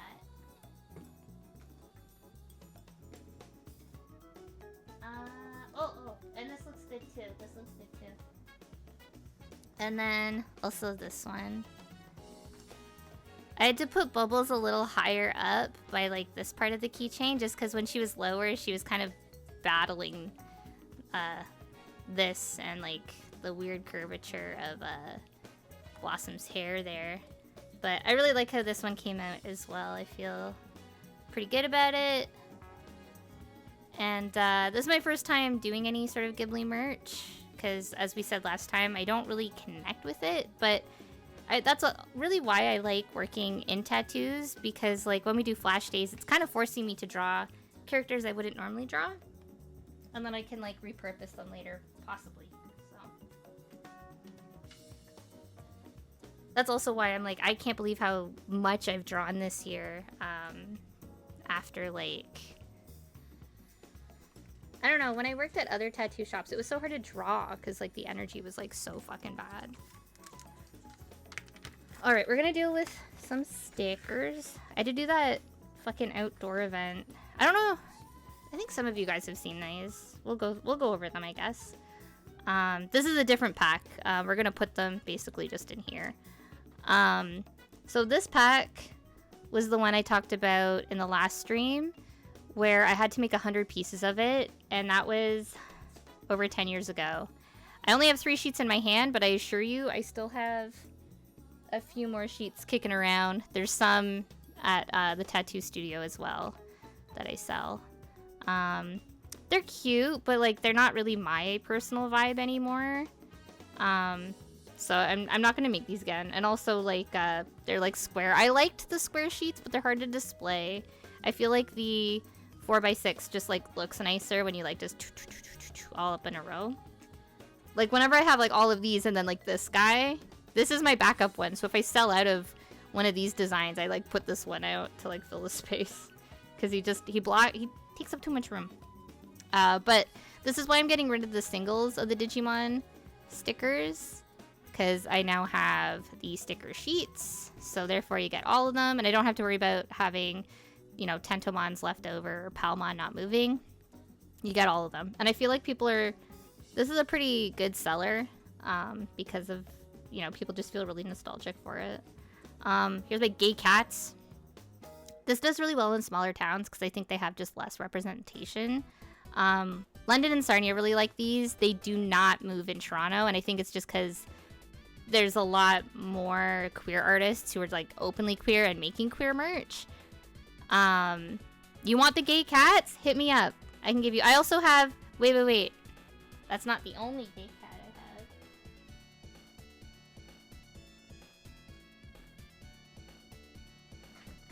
I have. I have more, but I have like acrylic pins of the Gay Cats as well that are like a bit bigger. I have keychains too, not of the pansexual one, but I'll have to fix my leg, sorry.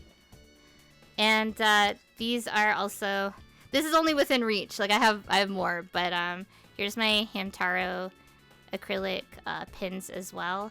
The pins just don't move. Like I think they're really cute, and again, like I thought they were a good solution because I can't afford enamel pins. But everyone just looks at these, will these be enamel? It's like, I don't know. Do you have $500 to make a pin that may or may not move? Like, I don't know. But yeah, if you want a pin or the sticker sheet, hit me up. We can work something out. And obviously, I really like my mouth washing. Yeah. So when I was making my curly shaker, originally I was going to have their heads floating in it because I was like, everything kind of revolves around taking care of Curly and his injuries and stuff like that. Like, everything kind of happens, like, because of Curly? Like, technically because of Jimmy, but you know what I mean? Like, everything is kind of just more heavier because now you have someone who's injured and disabled. And I wasn't sure if I wanted them to be, like, colored like their text, which is where, you know, these colors come from. But then I had them just like neutral, but then like it just didn't go with like the vibe of Curly. So I ended up with the meat and the cake and the pills, just because it was also not expensive. Like one less acrylic piece, my bank account loves to see it, and then also a sticker of the charm. But yeah, I think the artwork I did for the shaker is like, I'm really happy with it. And thank you, Val. I'm glad that you like it too. People really like the sticker sheet. And then, of course, they did like the crazy like sunset background. And then my Animal Crossing sheet. So this is also a flash sheet that I did. They're kind of like just positioned all sorts of different ways. These are all flash designs that I offered as tattoos. I've like colored more of them in. Like there's more negative space in the tattoo designs that I'm offering. I was gonna have this as my original prize for like the grab bag, so I was gonna make like a smaller sheet with like smaller stickers on it. But then when everyone else was doing stickers, I was like, oh, I guess I'll just do the keychain, which I'm pretty okay that I did that. I also, yeah, okay. So I went to work and I took some of my, because these started selling. I made these because my individual stickers of Pokemon do really, really well. But they obviously take up a lot of my display like space, which is why I can make like the Animal Crossing sheet, because it's like, if it was up to me, I'd make really big ones of everyone, but I know that like this little girl will not like sell like as an individual, but she would sell like as a set. So to downsize, basically, I made this sticker sheet. This does really well, and I actually have this one. I thought I was sold out of, but I had one more at the tattoo studio, so I yoinked it so that I could sell it at the convention. And you can kind of tell that these are all tattoo flash as well. The Haunter's my favorite. I really went hard with that. Book this tattoo with me. I really want to fucking do it. I did do the line art of the Haunter on somebody, but he got bored. He wanted it really big. I finished the line art, and he got bored, and he went home, and he never came back. I got to see it healed, though. It healed a little light, but if he booked with me, I would have finished it, and it would have looked really cool. But, and I've also had people try and book Mimikyu and Eevee, and then they've, like, never, like, come through. Like, this person never put down their deposit, and then Eevee, I got, like, I didn't get fired, but, like, I was being bullied. That was the shop that, like, I had to leave in the middle of the night with my dad. Like, I had to just go and pack up all my shit and leave. I had a key to the store, so I was able to do that, but they were really coming down on me. Now they all want to be my friend. Now they follow me again, and it's like, girl, no, you said what you said. But the only ones I've actually tattooed out of these are the Gengar, Mew in the Bubble, and Mew with the stars. But would love to do the other ones. I think they're really fun. But yeah, they do really well as stickers. And yeah. The individual Bulbasaur does not do well as a sticker, though. Yeah, the tattooing comes with a lot of really weird bullying that I was not expecting. Like, I was, but I thought that, like, I didn't expect it in the places that I was seeing it. Obviously we got, what is this? So we got my Zelda stickers. Really happy with this sheet. I think everything looks really, really good. I really like the spider here, this Skulltula. I've never said these words out loud before. That's one fun thing about Zelda. We were talking about that last time. But I really like how he came out. I really want to do this as a tattoo, but I don't know. It's one of those characters nobody fucking cares about. Denim is back, and he just remembered something. Something cursed, or something you share with the class?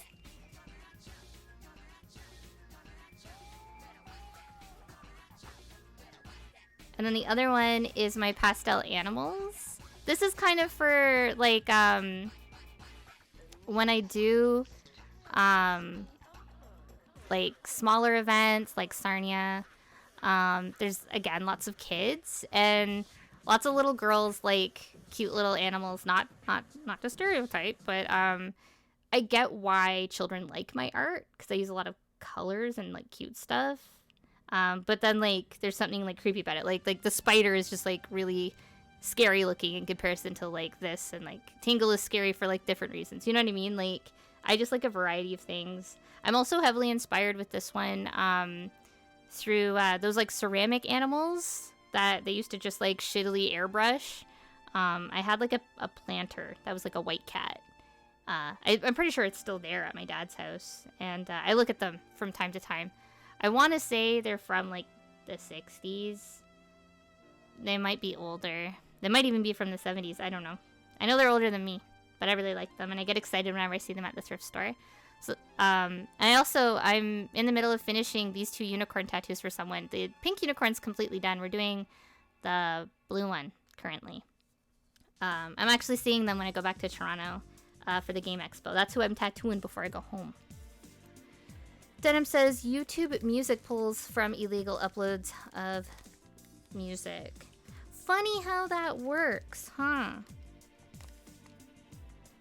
I have this, like, song by someone called Claypex, and it's like a remix of a Deadmau5 song. I'm Canadian, leave me alone. He's also from Niagara Falls, which is from, it's close to where I live, kind of. Well, not Sarnia, but whatever. Anyways, and I just really like this one remix, but, like, it's not uploaded anywhere but, yeah, Claypex is Ancient Tunes. Yeah, that was, like, college era. But yeah, as you can see, like, this doesn't even fit in the fucking sticker. Rock on. We fucking love it. Hate this fucking shit. He's teaching music now. He's like, I think he's doing smaller shows. He was at a few festivals this year. But over COVID, he became a teacher. So he was teaching people how to do music. And I kept getting ads for it, and I was like, get this man away from me.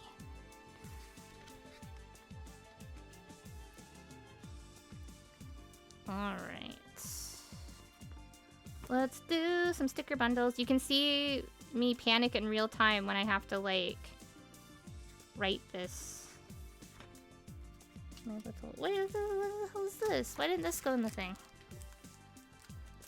Yeet.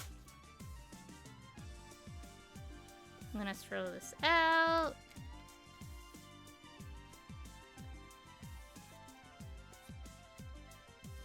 But yeah, I'm just really trying to downsize my sticker stock because for a while there, that's all I had. Like I had like three to five like keychains, and then only like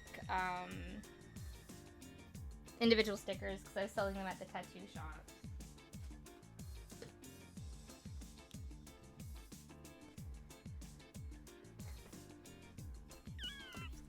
I had to upgrade my display at Enemy City, which is not a negative thing. I'm gonna preface that. But I did have to sacrifice one of my like bigger and better displays, like my little shelf unit thing. So now I'm down a shelf. I have a 4 tier, and I think it's a 6 tier. It might be a 7 tier. But so yeah, that sucks. I might put like the heart buttons on like the smaller one. I'm gonna see how much money I have like closer to the event, and maybe I will just buy a new one, like a new set of 2, and then like if I have like a display one. I need to write on something that can bleed through a bit. We'll write on this craft paper. That looks crazy. It matches. Yeah, we'll do that one. But yeah, these go like pretty fast at conventions. I think like London, these ones are all gonna be gone. Denim says, oh shit, another thing I remember. What is this? I'm pulling it up. Oh yeah, is this the Toronto? Yeah. Duke showed me that the other day. He goes, how accurate is this? And I said, I don't even know what this guy is saying. Like, apparently it's Toronto slang. And I'm like, I've never heard anyone talk like this before in my life. Alright. Alright. Sticker.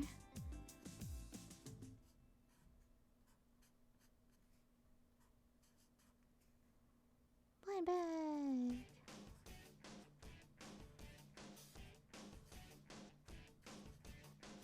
Oh, I think you guys have seen the art for it, but I don't know if you actually saw the stickers.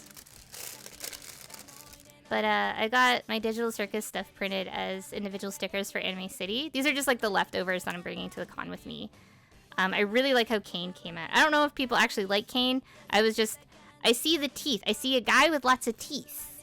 And I'm thinking, let's fucking go. Let's fucking go. Him, and then Curly, and then Jimmy Freebie.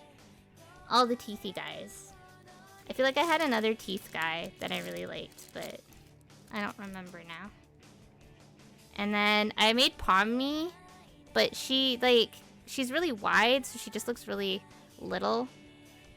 The mouth starter pack, honestly, though. I don't even like Kane. I just think he like looks really cool. Okay, when I say I don't like Kane, I just mean like he's not. I don't like him in a.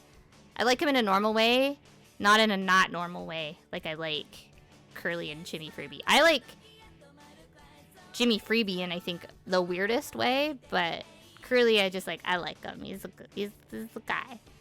But yeah, Pomni came out really cute. I love the colors, but I'm gonna have to like try and maybe print her at like 4 inches so that she looks like, because she's 3 inches wide, but she just looks so small in comparison to everything else.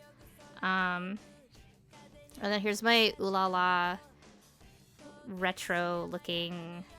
I was trying to do like UPA, sort of like really clean, lineless, using, you know, pushing and pulling on shapes, because she's just very retrofuturism. So I'd like to really push that whenever I draw her. So yeah, I'm really happy with those. I also had the FNAF ones, but I already put those away.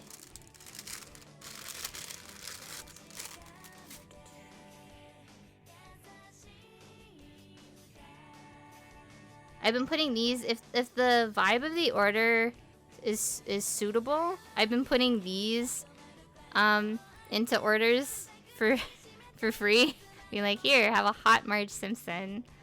I wish someone would book these. I'm so bummed. It was actually kind of funny because like this was the first post that I did, and then I submitted it to my work, and then they like didn't collaborate on the post, and I was like, oh no. But I get it. I get why. I know it's nothing personal. It was really funny though.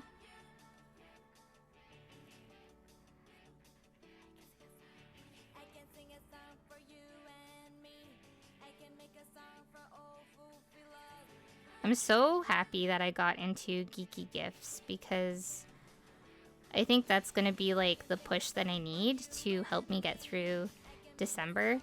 Geeky Gifts is on November 30th, but I'm gonna be making like 0 money in December, so that's also why I am prepping, because I am prepping to be able to pay my rent and then coast through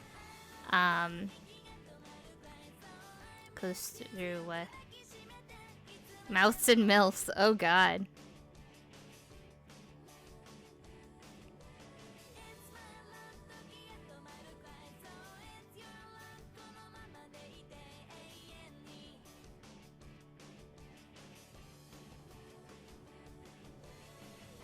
But yeah, we're entering like the dead zone, basically, in terms of like both conventions and like, you know, tattoo appointments and stuff.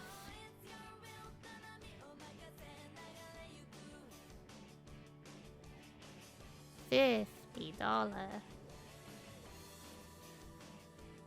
I like that suddenly I'm doing this in front of people and it's like my spacing's fucked.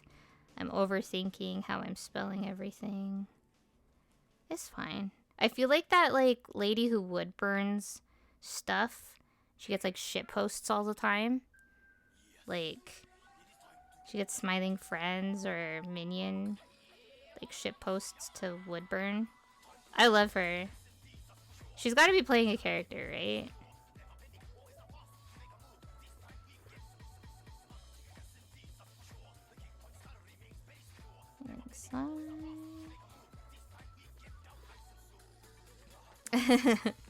I like when she's going through her her postcards or fan mail, and she goes, "What is this? What is this? Don't send me things like this." So that she like just for the immersion. I think she's like a TikTok like live streamer. I only ever get pushed like her best of montages. Or like when people troll her with like things that I'm a fan of, like gorillas or I guess minions. Oh my god, after my YouTube channel like blew up, everyone kept watching that video of me fucking eating that minion, Barnaby the minion. And like when I go to my page, it's like most popular videos, and it's me like deep throating a minion, and I'm like, uh-oh. I mean, a part of me was like, I knew what I was doing when I did that, but I was also like, it was a different time. Would I do it again? Yes. Yeah. It's funny. But I'm also just kind of like, oh no. They're like, oh, this music video is cool. What else is on this channel? Oh my god. Like, it's that. Okay, for those who don't know, I was doing like, did I hit a milestone or something? And I went to Rexall. Or maybe I was just threatening to eat a minion. I feel like we hit a milestone, and I was doing more face cam stuff. And I said, they have these giant minion marshmallow lollipops. And I'm pretty sure you were there for that. I know Pi was there for that. And I was like, I will get this like nasty minion marshmallow lollipop and I will eat it on stream. And I tried to shove as much of it into my mouth as possible to just like rip it, but it was like overly chewy and a little stale, so it had more fight in it, if you will. And it made my mouth black because of the goggles, like the dye that was in the marshmallow. No one wants to ever buy the pink envelopes. That's too bad.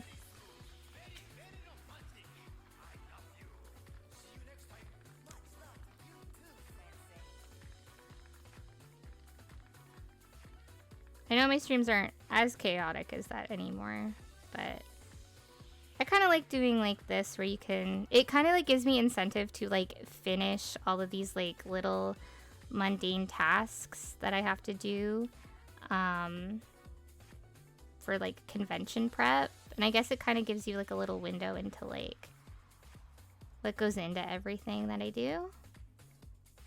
Cause like, yeah, I drew a ton this year, and then like all of it was like for like little pins and like shit like this, right? And I'm like, oh, that's not really interesting. That's not, my brain tells me if it's not an illustration or a finished tattoo to like not post it, which is not true at all. You can post up whatever the fuck you want. I guess for me it's just like, oh, it's got a white background, I need to put a background on it. Or like, oh, you know, I should draw the other characters. Like, it just suddenly becomes like a really big project, and then I don't want to upload it.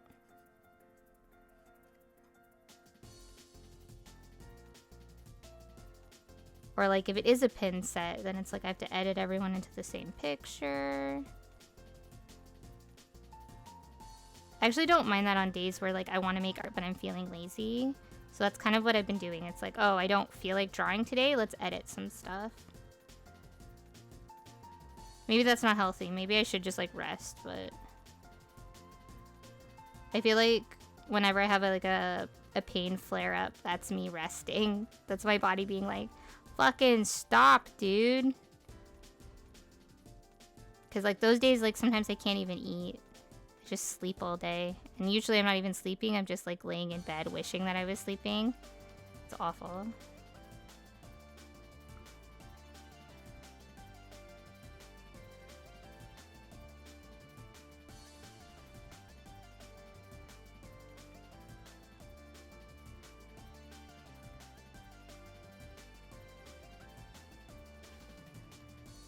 I love Kuchipachi. What a good little guy.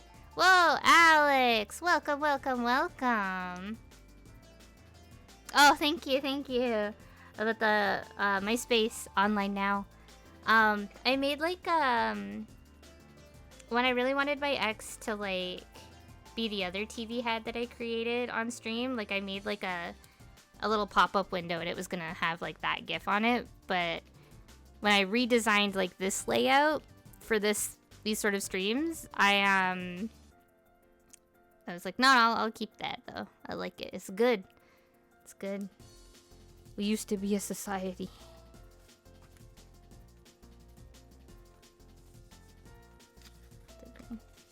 How am I missing two? Whatever. Oh my god, Val and Alex in here. Whoa! Whoa, whoa, whoa! Val and Alex have been trying to help me get to the helicopter at the end of Peak. That's my goal. I think we'll do like a group Peak session again soon in my Discord server.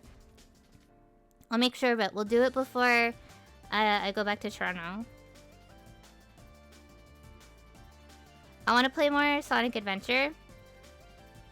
So I might do that. We could do Gamma's story, because it's easy. Or we'll play some as Knuckles. I basically play until I get stuck on the parts that I got stuck on as a kid. And then we don't play it anymore.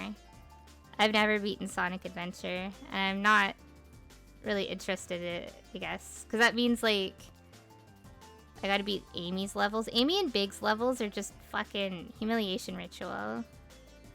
And, like, I love Amy and Big, so it, like, really pains me to, like, skip over those levels. They're just bad. The Mirror Maze and Amy's? Fuck off. Who do you think I am? It was literally the I'm 12, what is this? I got flagged on Gaia Online for saying that once. Because you have to be 13 to have an account. I was 21.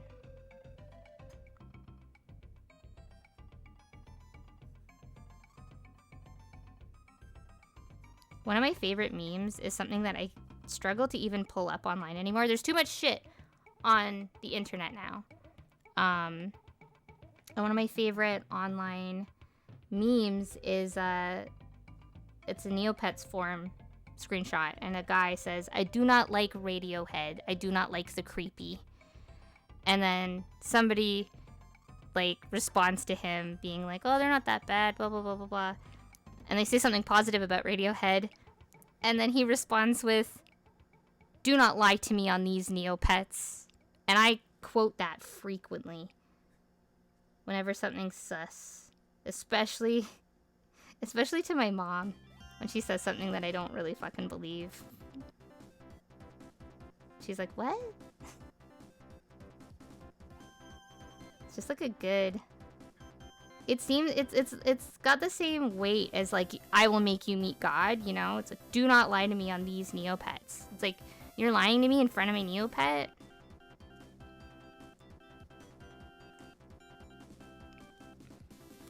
Yeah, you cannot do the I'm 12, what is this?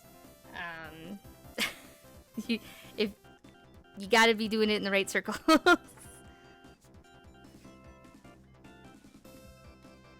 Val says, if you want a victory, follow Alex. I'll die sometime along the way. You do pretty good, Val.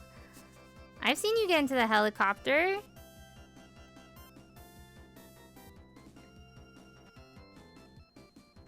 Aw, well, thank you for stopping by, Alex. I really appreciate that. I did carry the VTubers special event. Yeah. No, that was actually a really, really fun stream. I really liked...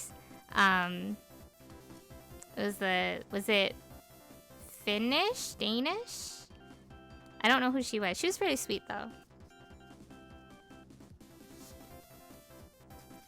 Sorry, they all, like, in this bag specifically, they're all, like, in, like, one big chunk. It'll be fine.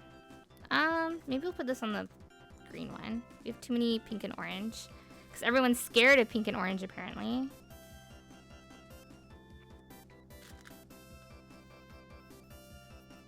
Belle says, all with Alex and Sabaka's help. I don't know. I think you're a good player. We had that cinematic death moment together. That was really funny. It was like, Val? As we both, like, just died. For context, we were in the kiln, and I had just, like, I think maybe I, like, slipped or something, but I landed on a ledge, but I was still touching the lava. And I looked across, and I don't know if Val had also fallen, but they were also on a ledge and the lava's rising. And I literally went, Val, right as it like cut me off as my character died. It was funny. Yeah, Val's been also editing really good music to a lot of the edits from all of their climbs. It's really good. I think a few other people are also, I think. Oh, not enough stamina, too hungry. I also fell into like a hole that was just like this little triangle. I didn't have stamina to climb out.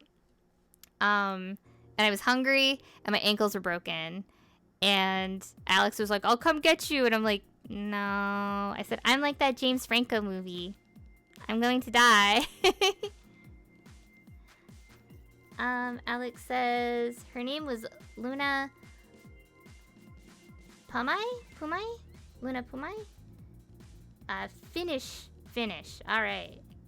She wanted to follow me on Twitch. The event I did was the next day with a bunch of VTubers in the world. Oh, that's cool. That's cool. Is Luna is that like her Twitch name? Cause like I'll follow her after this.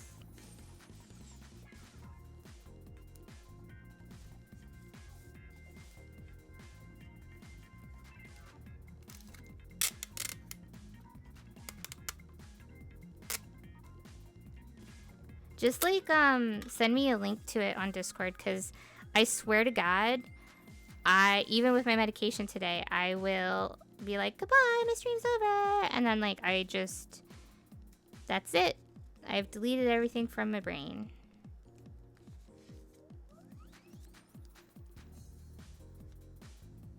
I'm gonna have to put another piece of tape.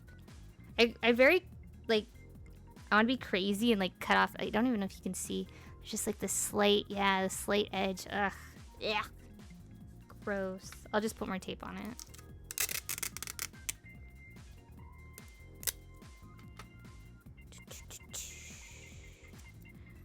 We got a lot sorted though. That's fucking sick. Maybe we'll do a drawing stream next. I don't know.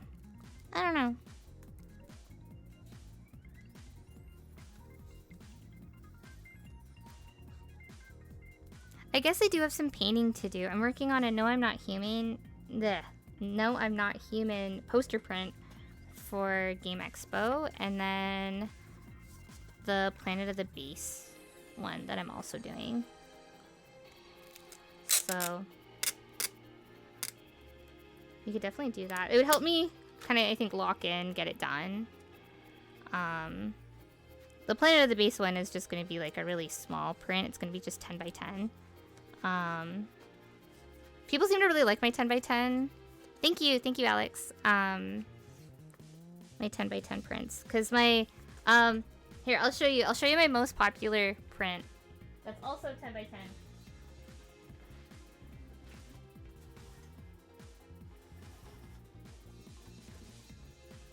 I'll have to trim it. I'll have to trim it down, but it's this. I sell out of this at every convention. I normally bring about 10. Quebec fucking loved this, and again at Fan Expo. I'm so happy that this resonates with people. This was one of my favorite trends. It kind of sucked because like when I posted this up online, I felt like a lot of people didn't. I don't want to be like, it didn't get shared a lot, I didn't get a lot of likes or whatever, but like it didn't perform as well as like I was really proud of it, and I was like, well, I guess it's niche, but then at conventions, this is the shit. So this is also why I wanted to draw like, my My Chemical Romance like pins of like Mikey, and then the photo frame and all the Gorillaz stuff. Like I just want to incorporate more music into my table because music's so important to me. I did at one point want to do it. She's a little dusty. I did want to do a print. Obviously, I'm not going to do it anymore. I want to really stress that. But at one point, I was really, and I also, sorry, there's lots of disclaimers here. I also am not a fan of who I'm going to mention, but I like them aesthetically. But I really wanted to do like a poster of all of Katy Perry's like iconic candy looks or something, like just kind of like do like she was a paper doll or something. Obviously I don't think that'll sell now. Ain't nobody wanted to do anything with Katy Perry, but yeah. Anyways, but we also have Lady Gaga. I actually used to draw a lot of wait, oh my god, you guys, are you excited for some Pluto lore? No, I don't think anyone in the chat actually would have been around the time that this happened. That girl that sang about kissing a girl once, and the other time she was a plastic bag. Listen, that's the queer experience, okay?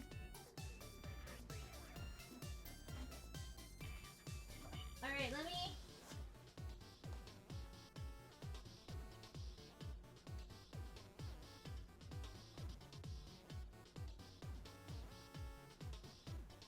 Okay, I have to be, like, really careful about this.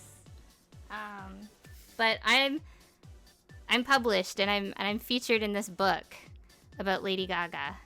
Here's a dent in the cover from where my mom threw deodorant into my luggage after I brought this home so that she could see me in this. This happened so long ago that I was in college and like MSN was a thing. Skype was kind of new, but it was a lady from fucking Paris. This whole book is French, by the way. It was a lady from Paris, and she reached out to me and she goes, "Hi, I saw your stuff on DeviantArt, and I'm doing an art exhibition about Lady Gaga, and I would like to include your stuff in the online section." And I was like, "Yeah, absolutely. That would be so fucking sick." And I'm in the book. I think all 4 pieces of mine are in the book. But the exhibition was really, really cool. And that's the thing, is that people will like make fun of like online communities like DeviantArt, or there was a time where people were making fun of people for just drawing fan art. You know, they didn't see value in it. But DA got me a few really cool gigs. So like, it used to be actually like worth something, you know? Sorry, just be patient with me while I flip through the book. I haven't looked at this book in a long time.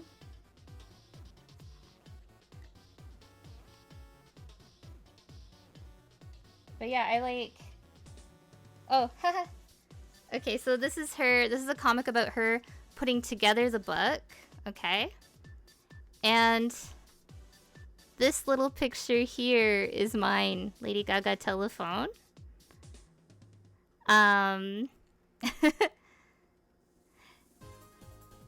Jorah says, terminally online people will make fun of literally anything that brings other joys.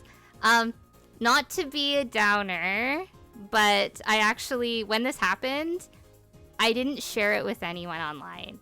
I didn't talk about it really on Facebook other than within my family. And it was because there was 2 guys on DeviantArt. And they were posting up photos and art making fun of the fact that I like Lady Gaga. Like, if they saw someone with a ratty blonde wig, they'd be like, "Oh, Pluto's favorite, blah, blah, blah." And, like, they were just, like, being shitty to me. And I took a cosplay picture, and I was wearing a blonde wig. And I got the blonde wig because I wanted to be a female human version of SpongeBob.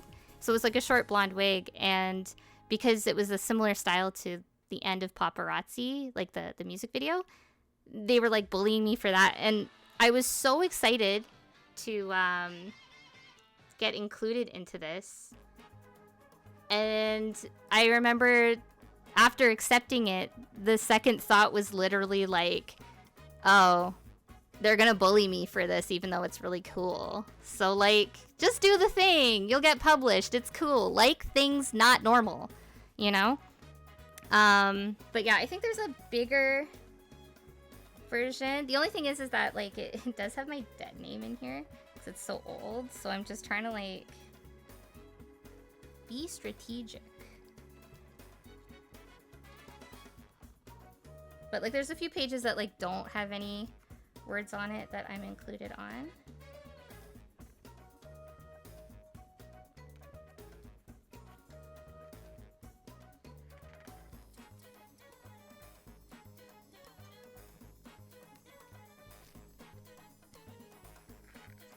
It's hard because like this book is so old, it's like kind of sticking together. Wow. But it was really cool. They had like official Lady Gaga stuff like in the event. Like they had rented out some of her costumes that you could go see at the exhibition. I'll link in my Discord server. There is actually a news report covering the Paris exhibit. and my art is literally behind the woman when she's getting interviewed. It's like perfectly in frame for most of the interview, which was nuts. My dad found it because he was just Googling the the Reflex Gallery in Paris, and he was like, look, that's yours. So this is mine on this page. I want to say this person is Canadian, the one that drew this, because I feel like I met them or bought that at Fan Expo. There's actually a lot of Toronto artists in here. But yeah, this was... When was this? 2010. This was drawn in 2010. This actually was for a school project. Ooh, sorry. There we are. And it was done for a school project, and her arm was hinged. It was a pop-up card, so this was like bigger and in front of her. She was like a second thing, and then her hand kind of like moved, so it was like doing this. I hated that class. So that's why I was doing fan art. I was like, fuck your class. I'll make it fun. The end of the year project, I did, we had to make a paper mache bust of anything we wanted, but it needed to be like already existing. And I did Sniper from TF2, but I wasn't gonna say like what it was. And we had a substitute teacher, and he came over and he was like, he was like, is that a Team Fortress character? I was like, yeah. And he's like, that's pretty cool. He goes, I play heavy. And I'm like, cool. Okay, so I'm gonna cover my name, because I no longer go by that. But I have a page that's dedicated to me. And I don't speak French. We were on the phone, and it was a 3-way phone call with a translator. And the Alexandria, the woman who put the book together. But yeah. So, yeah, as you see, I always really liked text. Sorry that one's so dark. Not that I don't like you, I'm just at a party. I loved the telephone music video. One thing about me is I used to do Premiere, and then this is her moving dress, her illuminated moving dress. One thing about me is that I used to get so excited for a new Lady Gaga music video is that I used to have parties where I would invite a few friends over who were also either fans of Lady Gaga or just liking, just like music videos and stuff like that in general. And yeah, we would get together, and you know, Much Music would have like a countdown, and we did that for Britney Spears too. At the time I wasn't really into Britney Spears, but I really appreciated her, and I always felt like whatever she was doing was very iconic, so I tried to keep like an eye on it. And I like her a lot more now, because I just kind of like, I don't know, I understand her a bit. I want to see if there's anything else in the book. I think that was it. But like, it's just so crazy. Oh, there was like a little yellow drawing that I did. I don't know if that's in this book though. It was in the gallery. Oh, here's a photo of the dress that I drew. And all of these parts on her head were like fanning like really wide, and then they'd go like thin like this. It kind of looks Powerpuff Girls adjacent in the left image. Yes, I am heavily inspired by the Powerpuff Girls. I used to be really, not bummed, but like, I was always really conflicted in drawing in a more cutesy style, but I just feel like it feels so good to like ink and draw in big shapes with bold lines. And I definitely have a huge, like, obviously when I was sorting out my pins just now, like, you know, lots of Powerpuff Girls stuff in there too. So yeah, I guess that's it for my art in that book. They did 3 out of the 4 that I also, my bookmarks to my page are, these 2 Pokemon cards for funsies. But yeah, that's like a cool thing. Shout out to Alexandria for letting me be a part of that. I will post up in my server the news report that my dad found, because yeah, it was crazy to just be like, whoa, my art is somehow on the French news. My I feel like it's just me like mentioning like cute moments about my dad on this stream, but whenever I'm like feeling upset about myself, my living situation, my art, anything like that, my dad will always bring up that you were on a news report in France for your art. He goes, you can't give up, because that's so cool. Not very many people can say that that they did that, and I'm like, yeah, you're right. And you know what? I think in the end, being able to share it with you, and you guys think it's really cool. Like, you know, it's a shame that I didn't really get to talk about it, or I felt like I couldn't talk about it when I first made that art and, you know, got included in that project. But it's all worked out because I got to share it with you guys, and I consider you guys my friends, and you're not bullying me for it. So thank you for, I don't know, enjoying that and listening. But yeah, it was a really cool experience. If anything, I remember just being like really... DeviantArt really had me convinced that like everyone was going to like steal my work. And like it has happened. It does happen.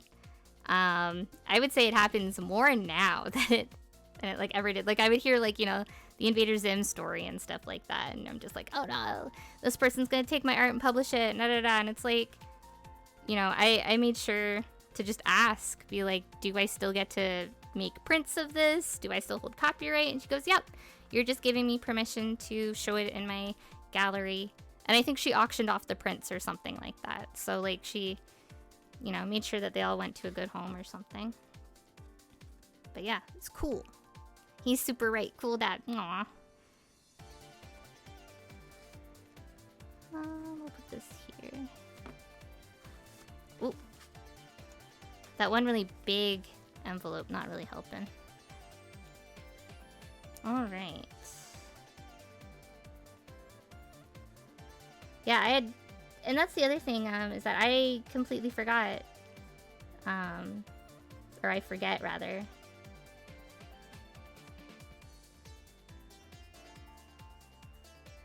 It's like, kind of like...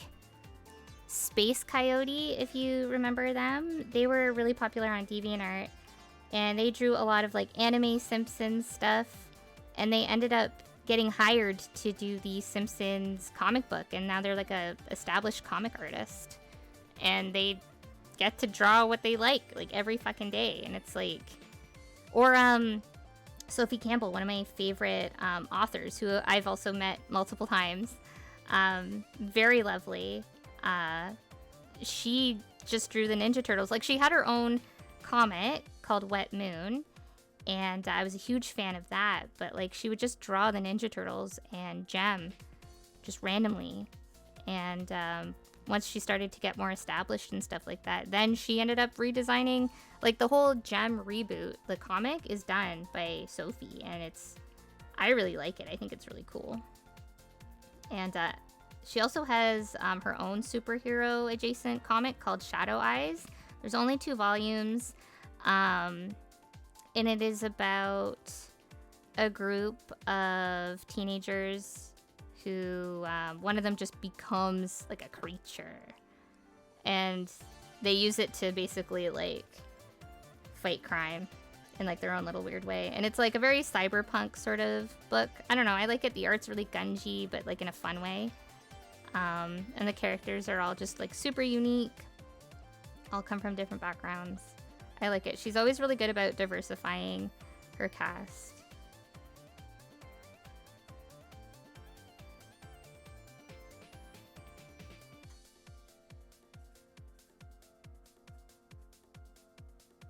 Denim says, no, you're right to be paranoid about that stuff. Rappers get fucked over that all the time, to the point where I can't even sympathize anymore.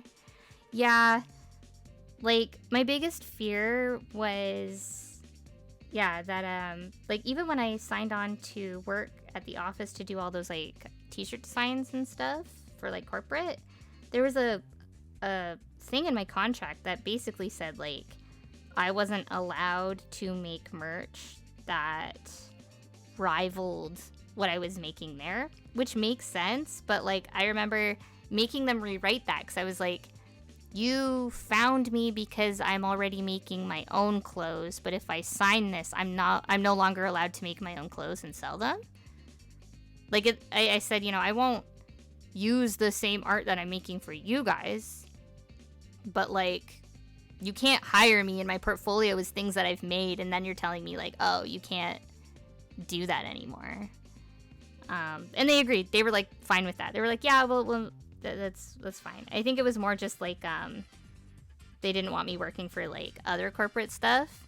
But yeah, we love reading the contract. Listen, I just didn't want to be like, I want to take off time to go sell my art, and then they like see a picture of me and I'm selling my shirts, and then I'm fired or I'm getting sued or some shit. Like, I don't need that shit.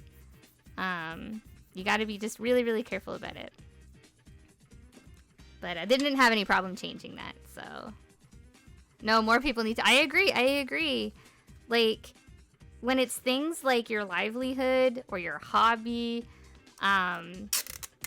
or, you know, I think it's fucked up when like you learn about like things like America's Got Talent or American Idol's contracts, and it's like, you know, you can't, you're on the show, but you can't upload anything to your YouTube channel for X amount of years, and they own your YouTube channel for those amount of years, so all the views that you get from being on the program, they also get that money. Like, fuck off. I think that's so fucked up.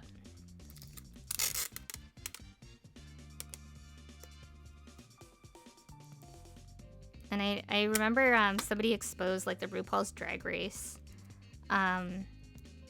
thing, like contract, and like that one was also like just, it was really hefty, and it was also like really fucked up. And it's kind of why you see some people act out on the show in a way, excuse me, that they like don't get invited back, because they're just like, this one guy did like the math, and if RuPaul's Drag Race, like the team, if they wanted to, they could get you to come back at the maximum for 16 more events or seasons, like back to back, if they truly wanted to. Obviously that doesn't happen, but like there's like this like agreement in there where it's like, if you get the call, you have to be kind of ready to be like, I guess I'm on another World of Wonder program, because they're like under World of Wonder for like X amount of time. I think it's still World of Wonder. It's whatever, but and that was like over COVID. I don't know if it's changed since then, but I think that also explains why we see so many queens who maybe are not fan favorites come back multiple times, just because, you know, I think other queens are like, no, I don't want, and they like break the contract or whatever. I also think if you have something going on and it conflicts, because like there's other people who are like, I got the call but I couldn't, so I don't know exactly how it goes down, but it was a long time since I like deep dived on all of that. Okay, done. I still have 2 more to do, but I have to like find my notepad, and I'm gonna sort out some stuff and put away that book and whatever. Almost 3 hours stream now, but we got so much fucking done, and I'm proud of us. Thank you for hanging out with me this Monday evening. Maybe we'll do more stuff like this. It depends on where I'm at later on in the week in terms of how far I am with prep, but this has been incredibly helpful for me, and I like yapping with you. I like parallel play. Like, I like hanging out with my friends while I'm like also drawing and stuff like that. It just like helps me lock in. And I know I've been saying like, oh, I want to like do more like homework nights in like the Discord, but I get so like anxious and like worried that like, I don't know about what. I know you're all my friends there, but it's just easier for some reason to just be like, well, I'll stream, and if they catch me, I'm here. Because I feel like if I'm like alone in like the voice chat sharing my screen in silence, like it's weird. I don't know. But yeah, I will wrap it up here. Thank you so much for joining. Thank you for the cheers. Thank you for the follows. Thank you for tuning in. It's cool to meet some of the first-time chatters, and thanks for taking interest in my art. Thank you for taking a look at stuff and letting me out. But yeah, I hope you have a good night. I will see you when I see you. Bye, bye, bye, bye, bye, bye.